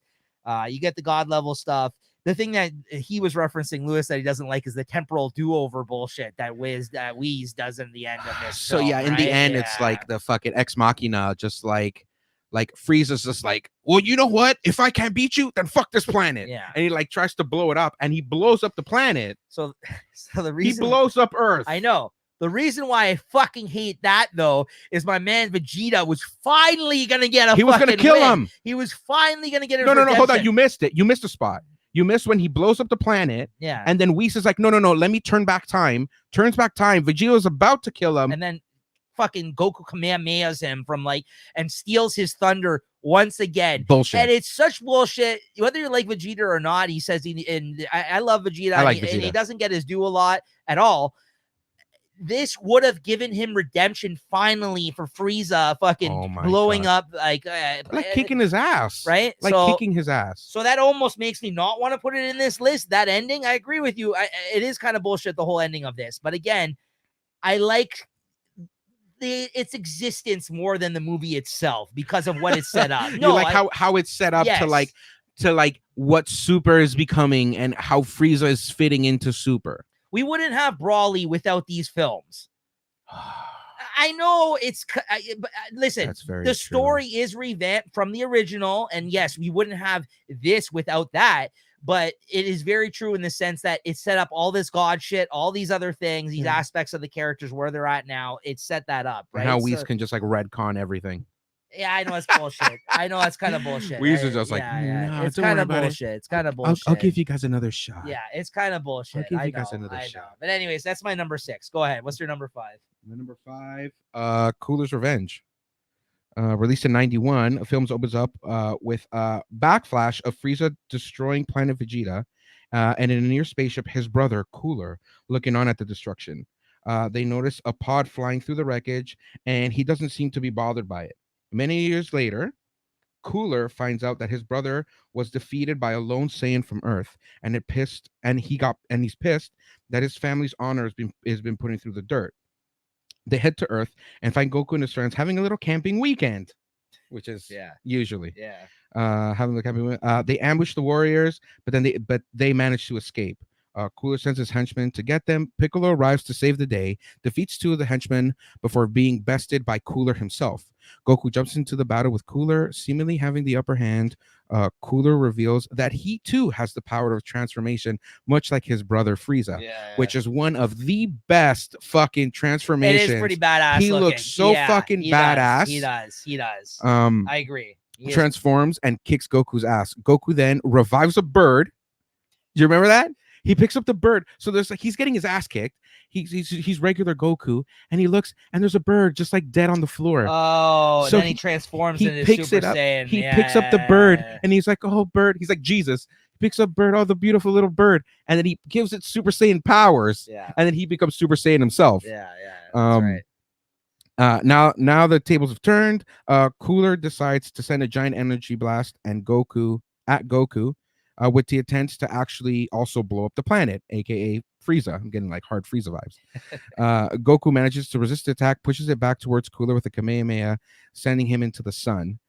Cooler then, as he's dying, realizes that the baby that he let slip through that pod that when Frieza blew up was Goku. That's the best part about that's this. The best part. And he's like, it was fucking him. Yeah. Because he thought his brother was an idiot. He was just like, I'm not gonna fucking get involved in this bullshit. He thought he was because he didn't give a shit about his brother. He just the only reason why he thought it was too prideful. He's like, you know what I mean? He was just like, he's like, I don't need to be involved in that. And the only reason why he came to fight Goku, it wasn't because Frieza was dead. It was because like, our honor is being fucking ran through the shit. So no, I don't think so. And then Goku saves the day. What I really liked about this is the character design for I agree. For what's his face? Cooler. Yeah. Very good. And then there's one scene where like Goku was Super Saiyan and then like Cooler goes to punch him in the stomach, and Goku doesn't even like move. He's just like staring at him with that old school like animation kind of stuff. That was, you know. What I like about the films too, which if it doesn't come up in our conversation, I want to mention is there's a lot of badass like punches through the chest in these movies. Like, yeah, there's a couple. There's a couple. There's also like I think I have it in my notes somewhere, but it may have actually been one of the films I didn't really like, to be honest. I can't remember which one it was in. But there's even like this sick Piccolo moment where he just puts his hand in someone's face and just blasts their face. That's like, in that's. I think it's the Android one, isn't it? Or it might have been the Android 13 one, or if I'm not mistaken. No, I think it's early on. It's the one where he has like his like shoulder pads or whatever. Was it Lord Slug? That could have been Lord Slug. Yeah, I think it was that one. That was badass. Like, there's moments like that it's where like they're so stoic and just like bang, you know? Yes. I like that. Yes. So you're gonna get lots of synopsises here, guys. That was my number 8. This just didn't make the cut. This one, we're not on the same page at all right now for these. What's going on here, man? Cooler's Revenge was my number 8. No, like that. Listen, I wrote down great introduction to a new character connected to Frieza, as well as past events. The fact that they reference Bardock, the planet Vegeta, and like I said, it just was missing a bit more of a better plot for me to make my top 7. Missing more of that shitty animation that you like. The animation is great. I don't mind the perfect. Animation. Like when Cooler shows up to like fight Goku, and Goku's like trying to find him, and he's like in the sky, and his like the way like the gi, and he was like right behind him, and it was, oh man. And the ending, like you said, the stinger of him realizing that is perfect. Yes. I love that about it. So yeah, no, that is good. So like I said, it was my number 8, so it just didn't make the cut for me. So here we go. My number 5 is gonna be here. I'm all over the place now. What is my number 5? You're sounding like me, bro. When I gotta read something, I like freak out. Oh, Dead Zone. Dead Zone, which is the first Dragon Ball film, is my number 5. I love Dead Zone. Yeah, so Dead Zone is just like, I don't really have too much to say about this film. Like, so like when I was giving it like ratings, like I was trying to assign ratings to it when I was watching it to kind of make it easier for me. The Nico barometric rating. Yeah, so I give this a 7.5 out of 10. This movie when I watched it. Okay. So Dead Zone to me was just like, again, just a perfect representation, I feel like, of the cartoon series at that time. Like, it being the first film made a lot of sense. Like, it kind of, like, I just like, it is a nice real sweet spot of Gohan being a kid still at this time. And like, I did like Garlic Jr. I did know who he was prior to watching this film. This is one of the only few films here that I've seen prior to doing this like discussion here today. Can I say like, so if your pick is higher on my list, can I just say what number it's on? You can, yeah, because you can just follow up on what I have that's to right. say. Yeah, sure, so that movie is my number 2. Wow, that's their and number let me 2. tell you why. Okay, go ahead. The movie is number 2 because literally the way it fits, it's one of those movies that it makes sense. Yeah, because it's slotted right before the start of Dragon Ball Z. Yes, right, like right before. So it's like, that's what I mean. They had this one in mind with the series. Yes, that's why Garlic Jr. was like. So a lot of people throw his like that movie just like, oh, it's a fucking old movie. When it came out, 89. Fuck it. No, it's got, for it being the first film, it's still one of the better ones out of these ones that we're talking here today. It's got the best Dragon Ball like animators on this film. Like it was the Broly for 1989. Like it was like Goku fighting with fighting with Piccolo, and like sure there's a little like stupid like animated music scene with Gohan, right? Like but that's just the comedic part, right? Yeah, I forget this came out in 89. 89, that's crazy. Bro. Yeah, I was 1 year old. That's what I mean. Like, yeah, I was wait, 2. Two? Yeah, I actually didn't like. That's what I mean. Again, to like put it in those, like, you know what I mean, in perspective. Like, this is a really fucking good. It's a really for good that show. time, because this is around the same time, like here in the States, we're getting Akira for the first time in the early 90s. We're getting like, you know what I mean, like Ghost of the we're getting like these type of films, I think, that are breaking through to us out of Japan stuff. So I don't know how they view this one, but yeah, I mean, even the poster for it, like it is one of the better films of the ones that we're talking about here today. And again, it's just that's what I meant. It is like a great representation, I feel like. And some of these other movies, aren't a good representation of the actual ongoing series, because like I feel like it's either half-baked ideas of other things we've already seen in the main series where Yeah. they've done it better. Yes. And like even like you said earlier, and I don't know if it's gonna come up on your list, but the Android thing, like that Android movie, we have the Android saga. We don't need this fucking shitty Android. The Android 13 movie. Yeah, He's not on. They're Okay. not on my good list. It's I not- hated that movie. The only not- good thing is Goku gets punched in the dick. Like that's it. it's not on my list either. But Good. there's a reason why, because it's just not good. But Yeah. and it's hard to kind of not compare it sometimes to the actual ongoing series, because these are kind of like, again, like these are things that are like influenced by that series, obviously. And there's also like some weird prototype stuff going, like there's like, you see like an early Cybermen in this one, like in one of these films. I think yeah, you know what I mean. Like it's in and whether World's Strongest, and whether that or not that actually happened before around the same time. No, that wouldn't. But there's not references like No. nothing's referenced. But like again, I think Garlic Jr., like you said, in terms of the villains that we get in these films, is one of the better villains. It was to me, this film felt like a kung fu movie, because Goku didn't really know how to fly.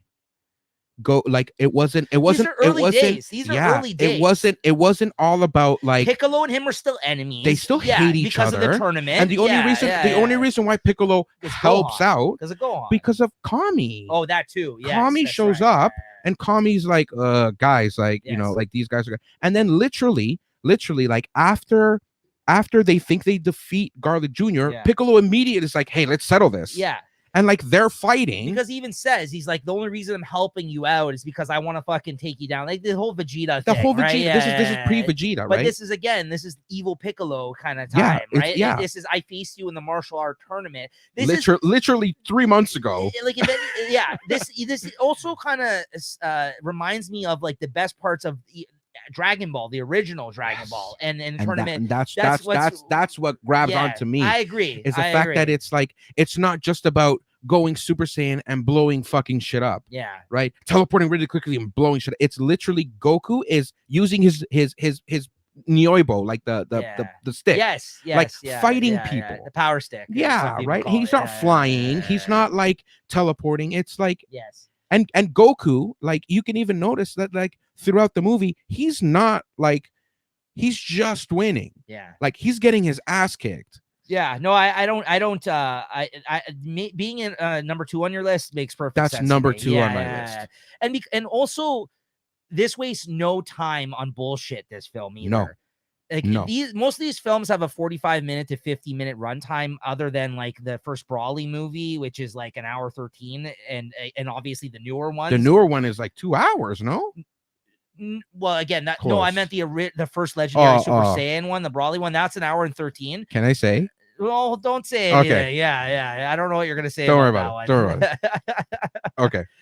But that's an hour and 13 minutes, that one, and that's, I think, the longest out of like all of these first. There was a lot more story films. Yeah, this is one. the longest out of the first out of these 13 films. Everything else is like 45 to 50 minutes around. Yeah. But this one, there's no fat on this in this film. Like there's a little bit of the, oh yeah, I'm hanging out with my son or whatever at the start. Like the Gohan getting drunk from eating that apple. That was fun though. That was pretty fun. But again, that reminds me of early Dragon Ball stuff. That stuff. Like that was very much of that. Yeah. And so I like this one a lot for sure. It's my number 5. Your number 2. My number 2. All right. Well, there you go. That's my number 2. So what's your number 4 then? So now my number 4 is actually Lord Slug. Okay. You're like, okay, released in 91. How old are we? Fuck. I'm not going to be talking about it. It didn't make my list. Oh, it didn't make your list? It didn't make my list. So. I know. I liked it. It starts with Kid Gohan visiting Piccolo and to show off his new skill, which is whistling. So as he's whistling, Piccolo like loses his mind and like tells Gohan to stop. He's dancing with Icarus in this scene too, right? Yes. Tell Gohan to stop. Next, we see Bulma and company discover a meteor hurling to the Earth with some alien life forms. Goku and Krillin are quick to try and stop it, but we're knocked out with the force of the meteor, and the meteor crashes into the city. The meteor is actually a spaceship harboring Lord Slug and his army, who declares the Earth under his ruling.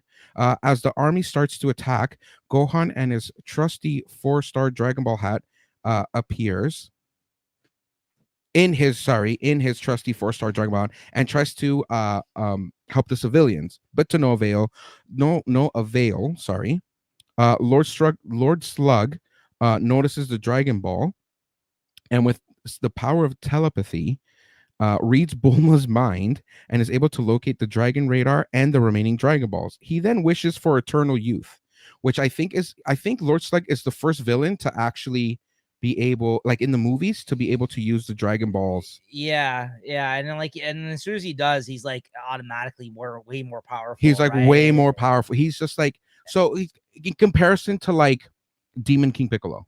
Yeah. Right? Like he was the other villain to like get his wish granted. Well, I also like, even though it's like clearly obvious when you think about it though too, is that they don't really kill the whole thing about him being Namekian right at first. They don't mention that. Yeah. They mention it later in the film. So in the film, when Goku jumps in to fight against Lord Slug, he notices that he is a Namekian. Yeah. And then King Kai, he even says though at first, like, I think it's this one where he's like, I haven't faced a guy like this before or something. Yes. It's this one where I think where he references that fact, right? Like he's kind of like he makes point of saying that. So like it kind of throws us off a little bit. But it's because we find out he's an ancient Namekian. Like he's a super Namekian. That's it. Yeah, who's like an super ancient Namekian, like, civilization one or something. So right? So like, basically, him and Piccolo are both super Namekians, right? That's why juice. Yeah, they get like really big. They have all of these extra like abilities, but they're also like they have the super hearing. So that's why when Gohan was whistling with Piccolo, Piccolo's just like, oh, stop fucking doing it. So basically, that's how they trick Lord Slug. After fighting him, Piccolo rips his ears off, which was a fucking awesome scene too, because in that old school Dragon Ball like anime, like animated, like as he rips it, is like blood. Right. Rips it and like literally screams at Gohan to like start to whistle. So Gohan's like unconscious, just like starting to whistle, and then Lord Slug goes all crazy, and then Goku defeats him with like a good old fist to the chest, which is what you were talking about. Yeah, well, I wrote that down. Like, I thought that was a very interesting way to defeat the villain in this film. A lot of the older movies, I feel like, Lord Slug, like, the Tree of Might, all this, even just before the Tree of Might, like, they had a smart way, or they had some sort of like, it was a bit creative. It was a bit more creative. You know what I mean? It had more like give to it. You know what I mean? Where it's not just like, let's just blow shit up. Right. And then the villain was just gonna get caught. Kind of like, a lot of them too, but like that's kind of where we went to. Okay, so that's your number. That's your number. What, 4? That's my number 4. What I really liked too is the false Super Saiyan. So Goku, like enraged, gets like powered up, and he gets the yellow aura, but his hair is still black, but his eyes are like gone, like he can't. That to me was like really, really well done. Okay. And I really liked how Lord Slug, he gave me like Demon King Piccolo feel. Yeah. You know what I mean? And being a fan of like the original, like the like Demon King Piccolo was the shit, right? Yeah. So yeah. Okay, so you didn't make your list though. No, fuck. Ours is gonna be very different. It sounds like, because like if you already said your second and that was your 4th, that means you only have 3 and 1 left. So this is not looking good for me. A lot of the movies you're gonna probably shit on are in my top. Oh, dude, my fucking okay. So you already said you didn't like this one that much, I believe, earlier. So I don't think this is in your list. Is this my number 4 now? I believe so. Yeah, Dead Zone was my number 5. Yeah. So my number 4 is Wrath of the Dragon. My number 4. So I gotta say, if you're a fan of Legend of Zelda, then you'd love this movie. I do love Legend of Zelda. I love Legend of Zelda too. Yeah. I love Legend of Zelda too. But so this is my first time watching this film. Okay, I've never seen this. Never seen it before? I know about Tapion. The animation was good. I know about Tapion. The animation was good. I know about the character. What I was surprised to find out while kind of compiling this stuff is how much this character is loved. People love this. People love character. Tapion. Yeah, because he's Link. Which I guess that's why I liked him too. I gotta say though, I really like the character and I like the story. because it was another good person in this universe, like that was actually just trying to do the right thing. Him and his brother, Yes. right? Yeah. Which I love that whole idea of him encapsulating himself in the fucking music box, and both of them taking a half of it, that demon creature or whatever that was. Oh yeah, it was just the bottom half. Yeah, he took the top half. His brother took the bottom half. But when right. So, anyways, here's the synopsis. On an unknown world, a young humanoid is crushed to death by a gigantic monster, which then vanishes as an unseen entity laughs and announces that it's headed for Earth. That's the cold open.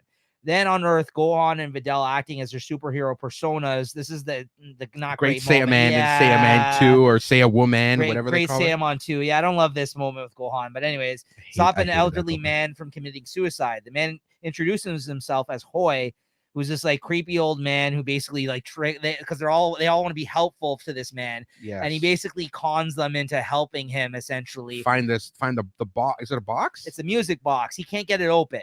So they call on the dragon to open it, and they're trying to, come up with all these ways. Basically, they assemble the Dragon Balls to get Shenron to open it. Tapion is released, but expresses anger at having been freed, explaining that inside of him is half of the ferocious monster called Hirudegarn, that only the box was keeping at bay. Tapion flees into isolation, but is visited by Trunks, who takes a liking to him. They end up becoming friends. Then, like you said, there's this whole thing where he plays ocarina. He has an ocarina. And it basically, even Trunks is like, I know what that is. That's an ocarina. And it basically brings the creature back into him. But he's caged in him, and like he can't sleep as a result of this monster being in him, because if he goes to sleep, the thing will creep out. So he's up for like days, and Trunks like befriends him, and he's bringing him food. And then Bulma basically says, like, to him, like, okay, well, I can try to recreate the music box to kind of keep you in, like, based off of the look of the other one. She does. It ends up failing. It doesn't work. And then they end up having to fight this creature, basically, that's in him at the end. And Tapion and his younger brother, Minosha, I don't know, kept the monster at bay with the ocarinas, while the priest cleaved it in half with the sword. Yeah, in the aftermath, of War Council decided to have the two halves sealed inside of them. Again, I like the whole story, the backstory of this like basically of this other. It's a good Dragon Quest story. I really dig it. It's a good Dragon Quest story. That's my favorite part of the film, is when he talks about how this all came to be. Vegeta, anyways, at the end, Tapion basically begs for death to have his upper half destroyed of this beast. He gives Trunks his sword. He tells him to kill him, but they end up finding a way of him being able to take him out. And Goku learns from Gohan that the monster is only vulnerable after attacking, and he takes a beating until Trunks intervenes and cuts the monster's tail off with the sword. And enraged, Hirudegarn is weakened, allowing Goku uses his Dragon Fist attack, which you don't see all that often, to finally kill it. Tapion uses Bulma's time machine to return to his planet before it was destroyed, before departing. Now, this is the part that's, a lot of people are... Tapion presents Trunks with his sword as a farewell gift. In the ending credits, future Trunks is shown slaying Frieza with a similar sword.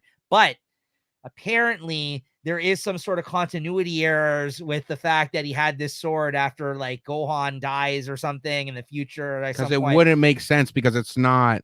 I read up on this. So like at first I'm like, oh, that's such a cool way for him to introduce the fact that that's where he got that sword from him. But then it's like, wait a minute. Right.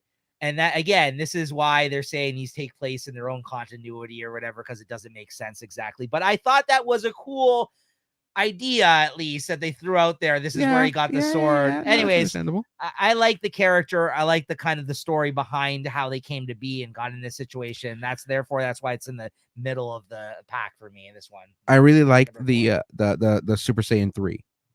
I'm a big fan of Super Saiyan 3. Super Saiyan 3. You hate Super Saiyan 3? The worst transformation. Are you fucking joking? I don't like how he looks. I don't like how his forehead is. I love the eyebrows. Like, he's an alien, right? Like, I don't like it. Dude, what is your problem? I didn't know we fucking disagreed on this much when it comes to Dragon Ball. No, I don't like Super Saiyan 3. It's my the design is so it's my least favorite transformation. No, I don't like how he looks like that. Really? Like all demonic. I obviously like his power level at that level. I like how he's a little bit more angry. Super nerfed him. Super nerfed him. I know, but that's why it kind of skips. It just Super Saiyan now and it goes straight to the God shit now. It seems like he doesn't even go Super Saiyan anymore. The only time he really did it was in that Battle of the Gods. He does show him Super Saiyan 3 in Battle of the Gods. He does. And then he goes, Beerus kicks his ass. That's right. You use up too much energy. That's right. And it's like, oh, well, what the fuck? I will say the Super Saiyan 3, the one aspect I liked about it is that he seemed a lot more angry when he was in that stage. Yeah, right? A little more enraged. So I like certain things about it, but the look itself, like look on my figure shelf. I do not have that one because I do not like that. Yeah, you got one right there. Is that's Super Saiyan 3? Whatever. That's a small I wouldn't buy the actual large. Yeah, okay. Yeah, okay. It's my least favorite of the transformations. I loved Super Saiyan 2. Super Saiyan 1, I'm just like, meh. Yeah. But Super Saiyan 2 and Super Saiyan 3. 2 is my favorite. Super Saiyan 3, bro. But yeah, there you go. That's my number 4 I said. Go ahead. What's your number 3 then?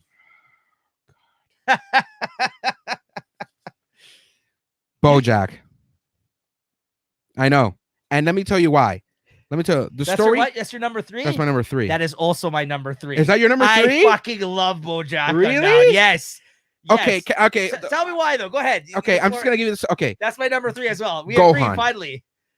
Gohan. The way Gohan looks with the Goku gi. That's one of my points. The way Gohan looks with the Goku gi in the Super Saiyan 2. Yes. Fucking sick. Okay, and let me tell you. Hold on. I think I might know what it is. How Trunks looks. I love Trunks in this one. Is that how Trunks looks? Let me tell you. I for some reason, I don't know what it is. I don't like Trunks. Yeah. I don't care if there's gonna be like, oh, it's a Trunks special. I'll skip it. This is the part of the films where there's a couple films where future Trunks is involved, which I do love. Yes.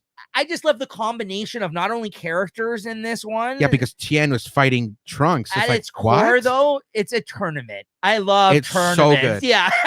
I love the tournaments. Animation. Yes. Because Gohan, because a thing doesn't go Super Saiyan. There, give the synopsis. Give the synopsis of this one. Go ahead. It's going to be quick. This is going to save us time, too, because it's also my number 3. BoJack Unbound, known in Japan as Dragon Ball Z, the last minute of the galaxy, a super incredible guy.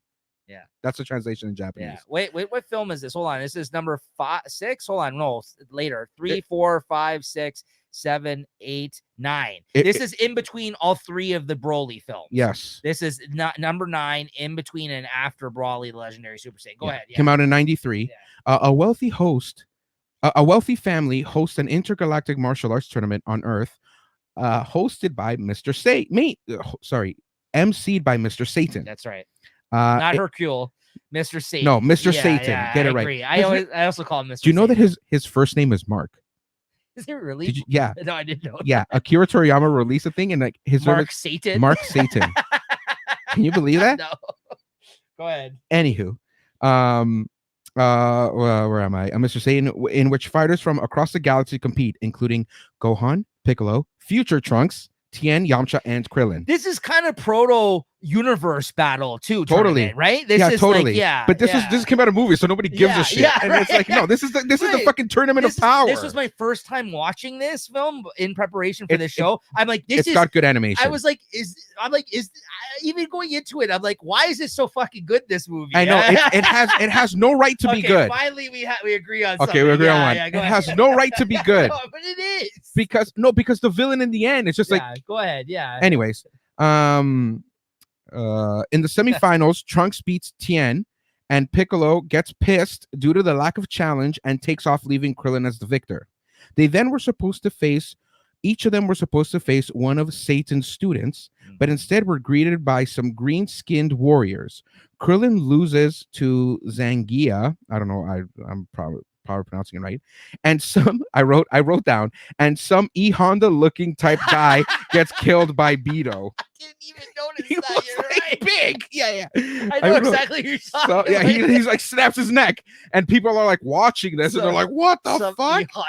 Some E Honda looking guy. Gohan faces Bijou, and Trunks faces a guy called Gokua. Yeah.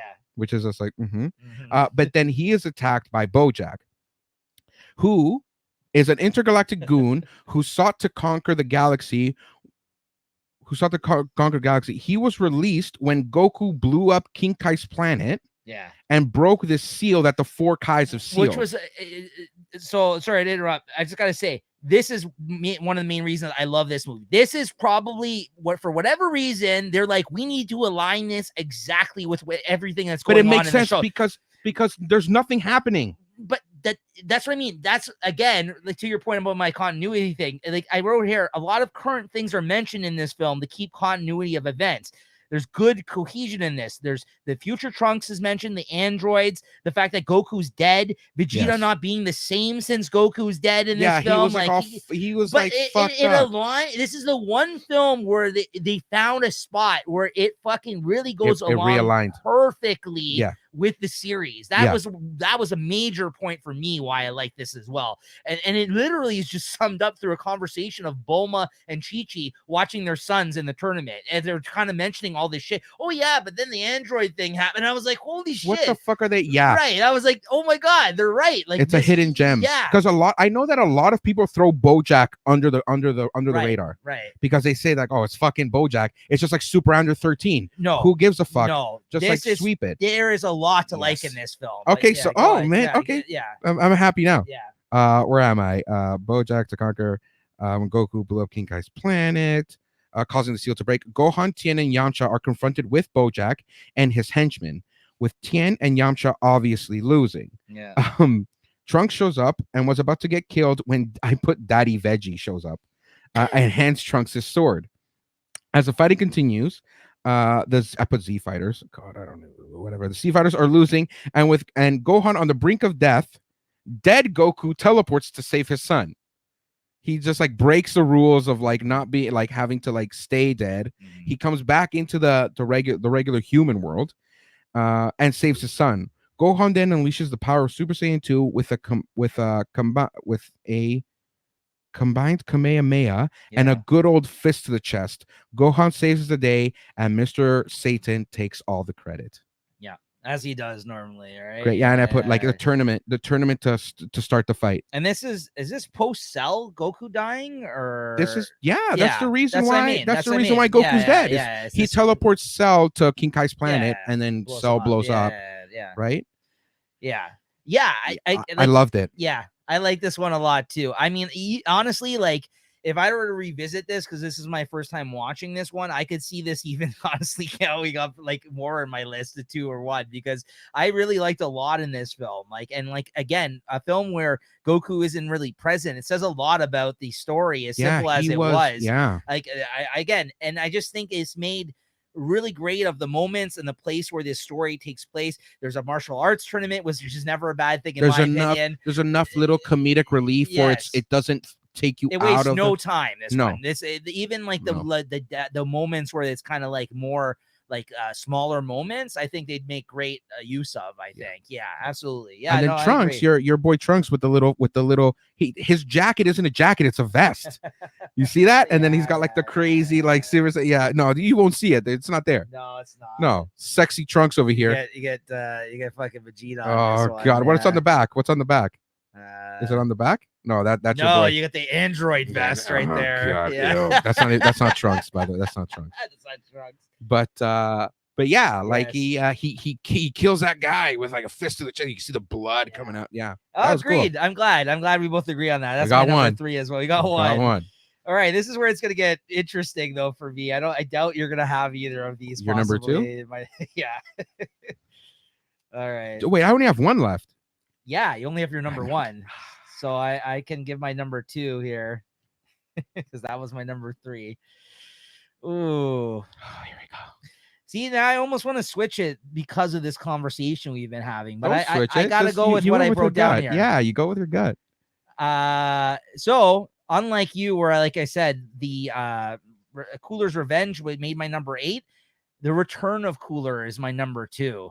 What? I feel this is the way superior film. Have you recently watched this? Have you watched it in preparation for this? I've seen scenes of it because I'm just like, man, it wasn't on my list. The fighting in this film is top notch compared to the other. And again, great combination of characters involved in it for me. You got Vegeta, Goku. Yeah, with the army. Hold on, here I'll tell you. Tell me the synopsis. I loved this film. I didn't.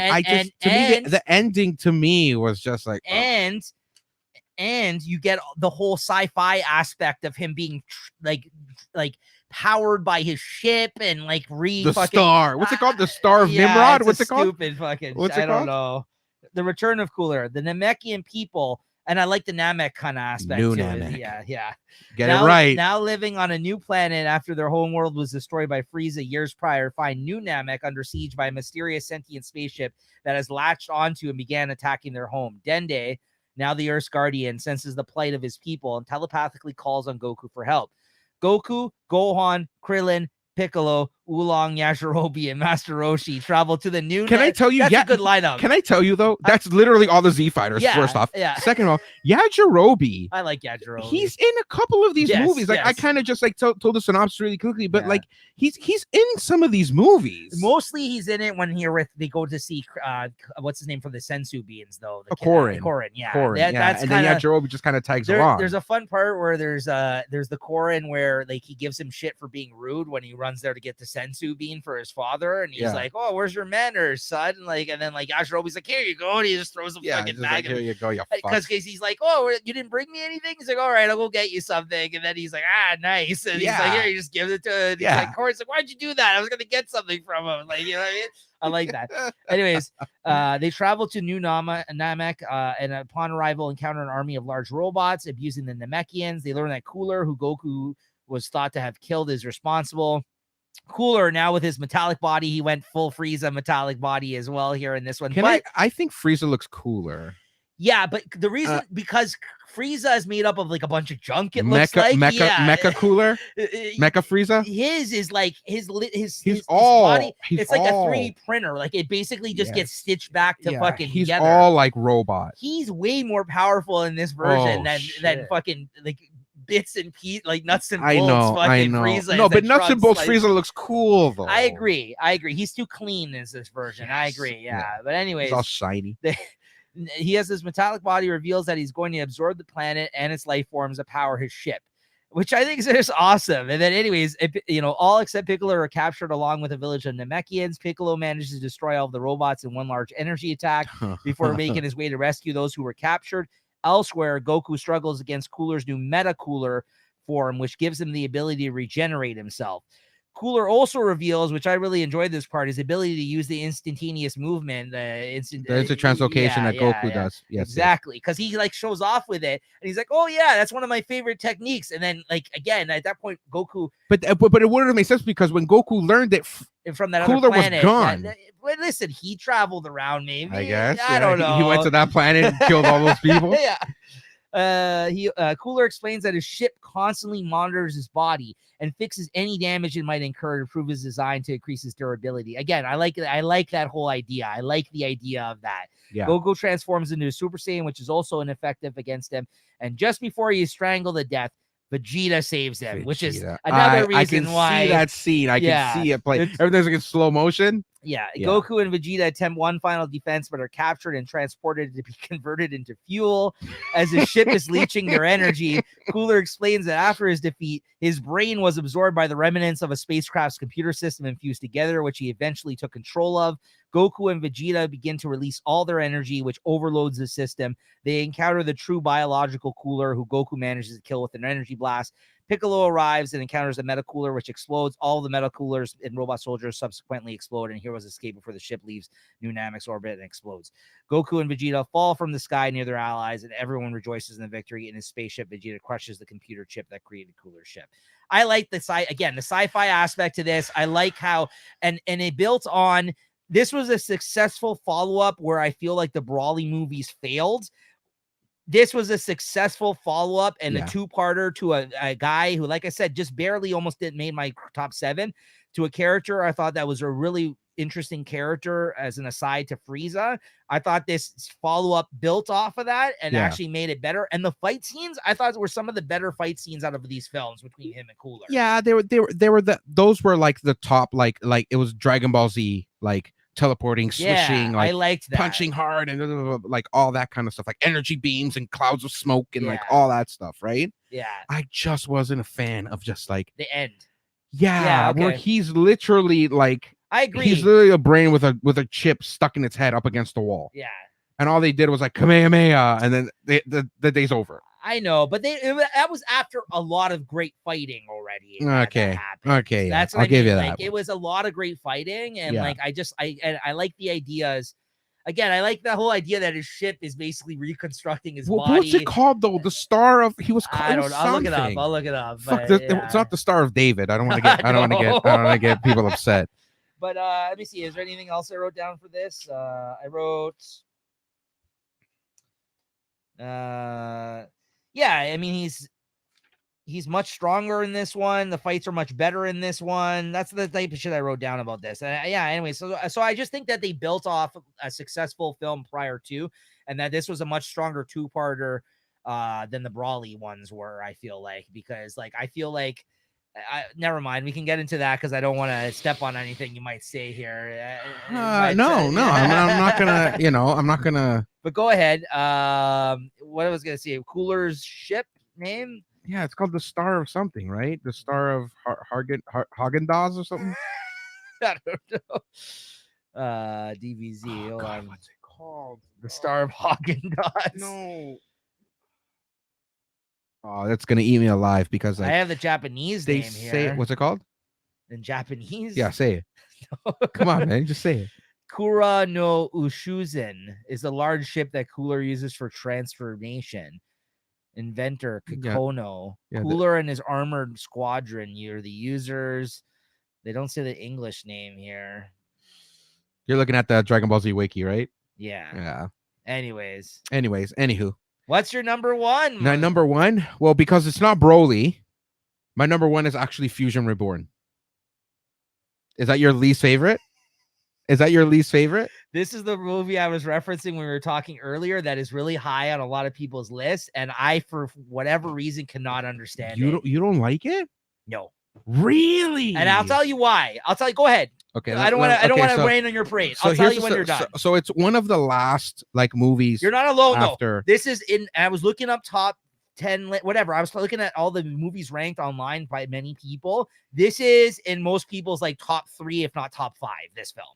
It did not even rank my top 7. It's got one of the better animations. It's the first Dragon Ball Z film where they started using animation's good. See, yes. I like your list because you are very strong on the animation styles. Animation, it's a big reason why you put these over story. It's the first Dragon Ball Z film to not be hand drawn. It's made through the computer, all the coloring and all that. That's why you see all the textures, all the shadowing is different, because even in Wrath of the Dragon, which came out after this film, has the same type of which I like artistry, yeah, which I like. Right? Which is this is the 12th film, I believe. This is the 12th film. Yes, released in 95. Yeah. Starts in Otherworld, where a demon is manning a cleansing machine and gets distracted, causing the machine to explode and covering him with the essence of evil created, and I put Majin Buu. No, creates Janemba. Yeah.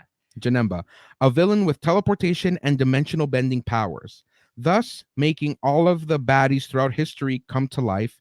Yes, even Hitler. Can I say something? And I don't want this to be taken the wrong way. That was one of the funniest. It was the funniest reiteration. That was the main thing I liked from this movie, because it was so fucking ridiculous that this resurrected Hitler is being fought by Goten and Trunks. Goten and Trunks. And then they turn the Goten. Yeah, okay, whatever. Fusions aside. Fusions aside. Okay, yeah. And I was say even Hitler. LOL. Goku and Pecan, non-canon, who is actually a really good character. I like him. And I hate that he's only in the movies. Or in the filler, he's not a thing. Battling a tournament, and they sense. Sorry, I don't know why I put instead. They sense a disturbing. Sorry, what am I writing? Battling in a tournament in said other world are disturbed by and sense something in the other world. Sorry, they sense something in the other world and are disturbed by this, and they head to King Yama at the check-in station. Yes. King Yama's a big ox. So basically in the world of Dragon Ball, when you die, you don't just die. You go to this check-in station. Yeah. And at the check-in station, who's run by King Yama, he determines where you go. Yeah. Right? So basically, when they get there, they find out that the check-in station has been sealed and Janemba is there. Goku fights this being, and even had to elevate his power to Super Saiyan 3, which is really fucking cool. Like, because when he becomes Super Saiyan 3, they use like the weird, like psychedelic like imagery. Yeah. You didn't like that? Like the whole like as he's screaming, it's like different colors, and it's just visually just like very like eye-catching, Yes. right? Visually, it's a cool movie. Yeah, right. Meanwhile, on Earth, Gohan is set to fight all of the past Dragon Ball Z movie and show villains, because but Gohan movie show villains, but he solely just focuses on Frieza, because Frieza's the only one interacting with him. But in the background, you see all of these like villains just like fight, and you see Raditz. Yeah. You see Nappa, you see that's what you're referring to. you see Nappa, you see like all the androids, you see like everyone that's been killed up to that point, just kind of like even like random like Saiyan like warrior like not Saiyan for like Frieza's army guys. Like all of them are there. But Gohan kills Frieza with one punch and makes everybody else run away, because for some odd reason they see that like him killing Gohan killing Frieza is like, oh no, sorry guys, and then they disappear. They disappear. While Goten and Trunks take on Hitler, called the Dictator, and his army of zombies. Right. And even if you know, in I don't know if you noticed, like even in the animation when they would cut to them, it was more cartoony. It had like thicker outlines. It was a little more brightly colored. Yeah, it kind of looked like the strangest way to describe this, but for anybody who might get the reference, it kind of looked like Paper Mario, like kind of like the way they were sticking out, everything was like very like it felt like very kind of like weirdly animated like that. Also, I wrote down this line specifically, one of the few quotes I wrote down for this with the Hitler. He's like, what, these guys, blonde hair, blue eyes, super strength, I should be recruiting them. He actually says that. He actually says that when he sees Goten and fucking and I don't remember that. And Trunks go Super Saiyan, because obviously, you know, the supreme race type bullshit with the Aryan race. Yeah, the Aryan race. Yeah, that's what he actually says. Well, yeah. So did you watch it in English or in Japanese? English. Okay. Yeah, in the English version on these Blu-rays, that's how it is. That's fucked up though. That he. Yes. Okay. Yeah. Back to Goku. As he fights, Janemba transforms into a more menacing and powerful villain. More menacing and powerful villain, and traps Goku. Then, as he was about to be taken out, Vegeta comes in to save the day, and he gets his ass kicked as well. Knowing that they both can't defeat this evil presence, Goku and Vegeta fuse, creating Gogeta. Currently, at this point, non-canon. Is this the first time we've seen him? This is the first time. So is this before Boo, or this was? Because they also do the fat one in here, which is the fuck up of the transformation fusion dance. So at this point, both Goku and Vegeta are dead.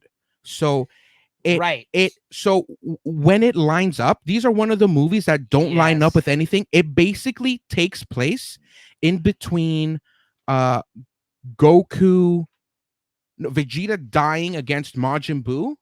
And Goku like about to fight Majin Buu. This, what I was looking this stuff up, is the most this movie I think is the most confusing in terms of the timeline. It doesn't make any sense. Technically, this should have never happened, this movie at all. This is the number one, I think, film that fans were referencing online when they said there was a whole explanation that they gave as to why this movie couldn't exist. Like you said, because it's before Gohan goes to meet up with the Kais. It would be in a world that it would exist that they didn't win.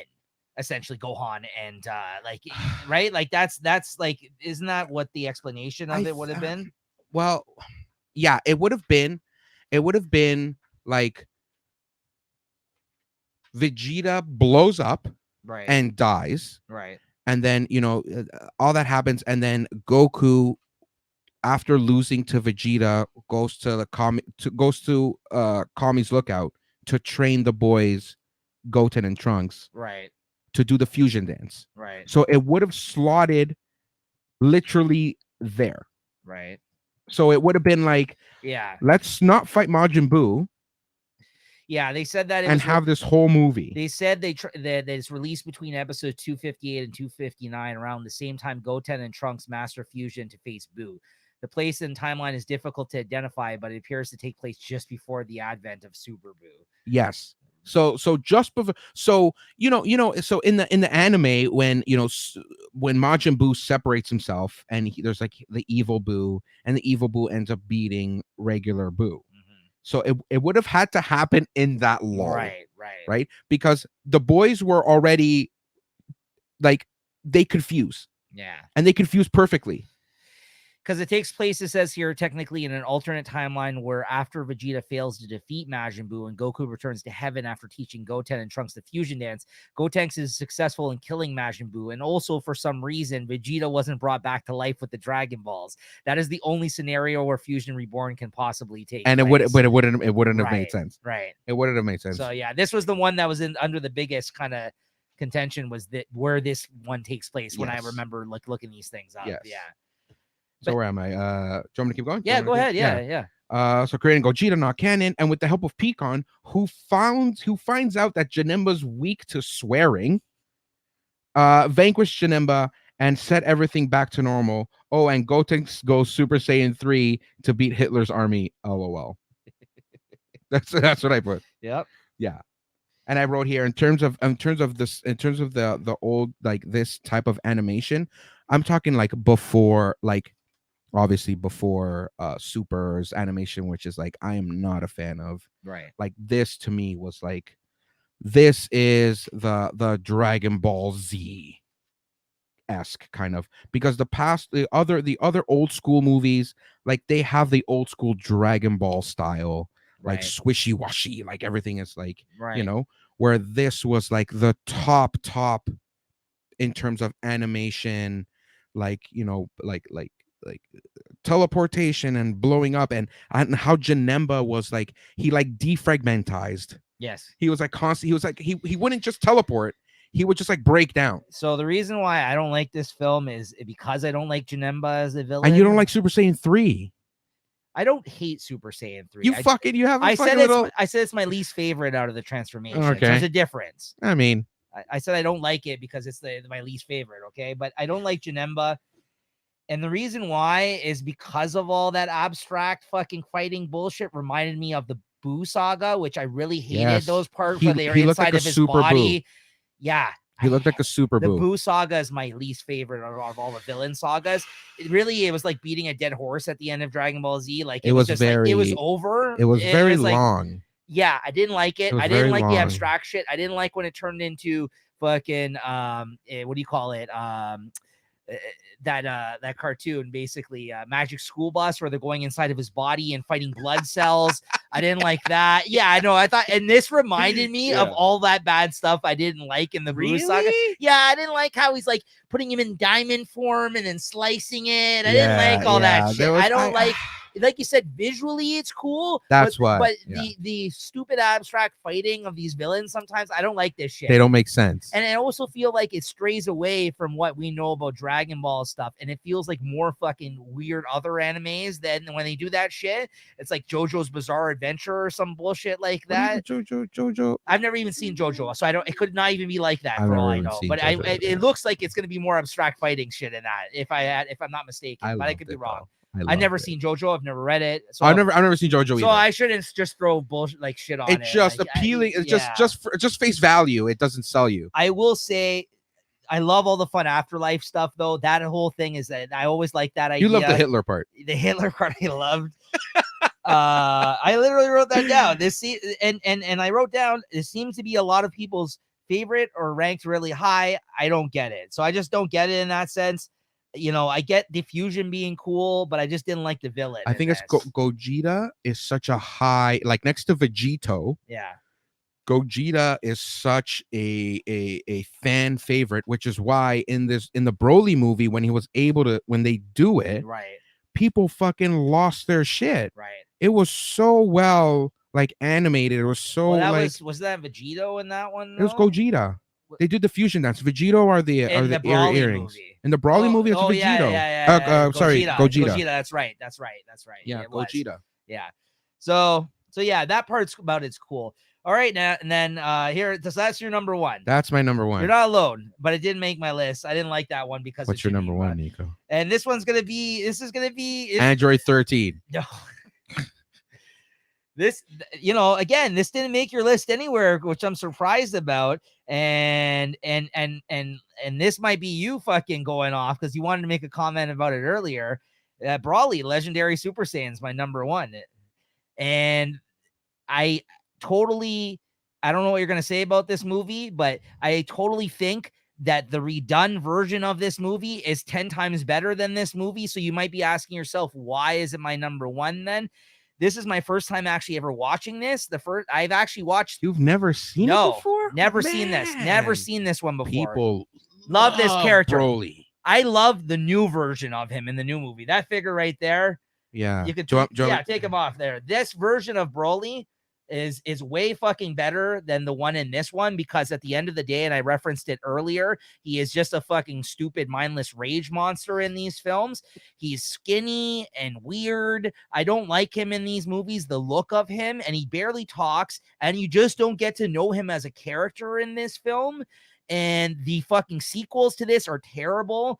And I'm gonna jump the gun here and say Bio Brawly is my least favorite out of all these films.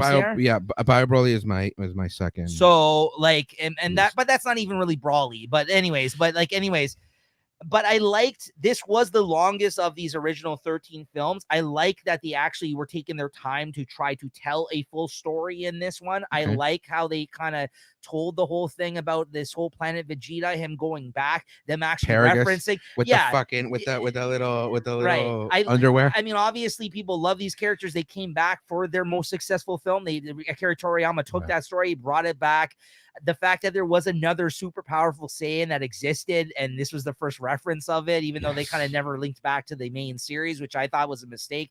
I thought that would have been interesting if they brought him into the main series, but I love where he exists now, post Dragon Ball Z in the Super universe, with him joining them now. I kind of like where he's at now. Kind of, yeah. It's almost like they kind of took this thing and they're like, you know what, we can do better with this story, and made it even fucking better. So I kind of gave him my number one because I was just impressed how this was good, but then they took the bare bones of this and kind of and made him an actual. Oh, so it's your number one because it's your precursor to what it would become. Exactly. And I love how they made. So that's what I mean. It's kind of unfair praise to this because like I'm giving it that mostly because the reason I know that is my favorite movie now, the new version of it. But they made him such a likable character that you actually feel for him in this new version. You actually feel bad for this guy. Where in this, you don't really you don't get those moments. No, it's like all him just like upset. Right. That Goku was crying. Right. So like, I'm not going to get into synopsis about this, guys, because if you want to get a much better representation of this story, watch Super Brawly. Just watch that Dragon one. Ball Super Brawly. Yeah. And it basically tells the same story, but they just do a better job. Well, what I noticed. There is a couple. Yeah. Go ahead. Well, what I noticed with the Broly movie is the Super Broly is that they took the original legendary Super Saiyan Broly movie, and they added bits and pieces of the Bardock story because you see Goku and who's you see referenced in this film, Ginny. But Ginny is the mom. I can't remember. I don't remember what the mom's name, Goku's mom. Yeah, but they add her, and there's that whole beginning aspect of the story as to why Broly had to be banished from. Yes. Right, and it's not like. And it's not like how this one where it's just like they just stabbed him, right? Yeah, and he's like a mindless monster where he's just he's like Kakarot in this, and again you get that stupid little device. You get the whole thing at the start where they mentioned how he had a 10,000 power when he was born, and you get that whole cell pod thing. And the new one, the cool thing about the new one is not only do they involve Goku in that scenario, they also involve Vegeta in that scenario. Yeah, Vegeta was in there. Which they don't reference in this movie, even though it all is taking, they reference Planet Vegeta. It all would have taken place. That's what I mean. So it's interesting that they don't include, that's what I mean. It's just better. The Super, and that being our favorite movie. It fills in holes better. Yes, and they actually make you care about this character. By the end of it, you actually like that character. In this, he just goes on into a very shitty sequel. That's the only one out of the Brawley 3 movies I actually really like. I don't like the Second Coming one all that much. I mean, we'll get into it what we didn't like here in a moment, but I think that was just a very bad follow-up to this one because they kind of made a joke out of him. I felt like in the second film, like they kind of built they built him up into this big bad guy in the first one. In the second one, he's chasing fucking Goten and Trunks. But the second one in itself doesn't make sense because so in the first one, how Goku defeats him, he like punches him into the sun. Yes. Right. But somewhere along those lines, in the second one, he kind of gets blasted in the sun with the Kamehameha that they all do together. But either way, no. But I'm saying like to start the second film, somewhere along Goku punching him into the sun, he finds a space pod. Yeah. He finds a Saiyan space pod and crash lands back on Earth. Yeah. And is frozen for like 7 years. 7 years, yeah. He's frozen. Yeah. And then somehow he breaks out of it. He wakes up through his anger. Yeah. And thus begins the second film. It's like, how the fuck did he find a spaceship? I know. And then he's like the local legend of a monster in this town and that they come across while searching. I think they're like feeding him. They're feeding him like people or something like that. I think this is when they're trying to help people or whatever. Yes. Yeah. Anyways, it's just stupid. Anyways, I like the first film. It is the longest film. They actually took they took their time to try to tell this story. They just do it 10 times better in the new representation of this film. Yes. But still, visiting and watching this film for the first time, I was amused by all that. And you're like, oh, I can see the shit that they kind of expanded on and made better and kind of touched on everything else. I do think it helps that the whole Paragus thing is still in it. Like I like that he was still. He was such a prevalent. I like how they tricked Vegeta and them going to the planet Vegeta and all that kind of shit. I hated Krillin singing, bro. Come on. I gotta get back to my karaoke, guys. Yeah. And how did that start? They're having a picnic. Yes. So I don't know. So that's why it's my number one. Again, I think there's it's interesting how our lists were very different from one another. Except for number 3. Yeah. Everything else was different. Everything else was different. Actually, no, Dead Zone was in mine too. But Dead Zone was your 8th. 5th. Was your 5th? Yeah. Dead Zone was my second. Dead Zone and BoJack Unbound were the only 2 films that were the same. So fucked up, and they're movies that like people just kind of skip. They don't even care. Oh, let's go. Because everybody at this point, everyone's just focusing on like Super Saiyan. I don't disagree though. I will say, and let's quickly get into the things that we didn't like, the films that we didn't like very quickly here because we're already pushing 2 hours. But nice. But yeah, no, great conversation. This was good, man. This was a lot of fun. But I want to say quickly that. Out of your list here, let's give our list from top to bottom once more. Okay, so what's yours? So my number 7 in terms of worst is Wrath of the Dragon. Oh no, not the worst. No, go. Let's list our 7 again. Like what? Our 7. Okay, our top favorite. Our so favorites. It was. Oh, shit, what am I opening up? Where are you? Or I could do it if you want. So my 7 was the Battle of the Gods. 6 was Resurrection F. 5th was Dead Zone. 4th was Wrath of the Dragon. 3rd was BoJack Unbound. 2nd was The Return of Cooler. And 1st is Brawley, the Legendary Super Saiyan. Those are my top 7 films of the first 13. Of the first 13. First 15 Dragon Ball, of all 15 Dragon Ball Z films. Yeah. So my 7th film would have been the Turles movie. I don't know what. Tree of Might. Yeah. It would have been Tree of Might. Then it goes to The World's Strongest. Then it is the Cooler's Revenge. Which is the first one with the really cool fucking looking cooler. Then it's Lord Slug, BoJack Unbound, Dead Zone, and Fusion Reborn. Out of those, no wait, wasn't World's Strongest on your list or no? Yeah, World's Strongest. You said that. Yeah. Okay. Where was that for you? That was my 6th.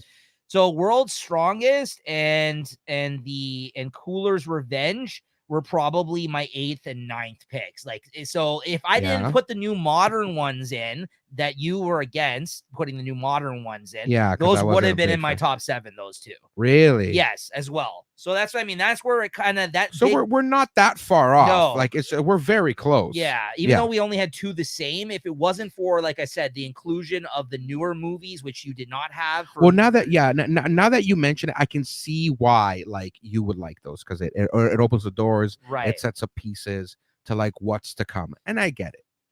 But I mean, for me, it's always like the visual, because Dragon Ball, everything in Dragon Ball is very, to me, is very much about the visual. Right. Because even in Dragon Ball, even in the manga, like the way Akira Toriyama, and I saw a video talking about like his art style and why people praise him is because the way he would set up the panels to, like, Goku is swinging in one panel, in the second panel he's hitting. So it makes you like follow along, like really, like he's sets a great it up. storyteller. Yeah, like, he sets it up. Yeah. So for me, it's always been design and the design of things. The design of his stuff is top notch. That's my favorite part about. So for me, it's always been about like the visual.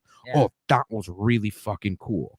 Goku constantly teleporting and just like, and it's not just lines, right? But it's showing him like going through shit. You came at it differently than me in that sense, because I come from I like the ideas and the character moments. Like for me, it's more of the where certain, like for me, and again, but that's the continuity. I had never seen a lot of these though. So that's what I mean. Like a lot of the reasonings I gave behind the films, I think that you could understand where I was coming from, the reasons why I liked those films. And as did I with the ones you mentioned. I get where you like certain ones, right?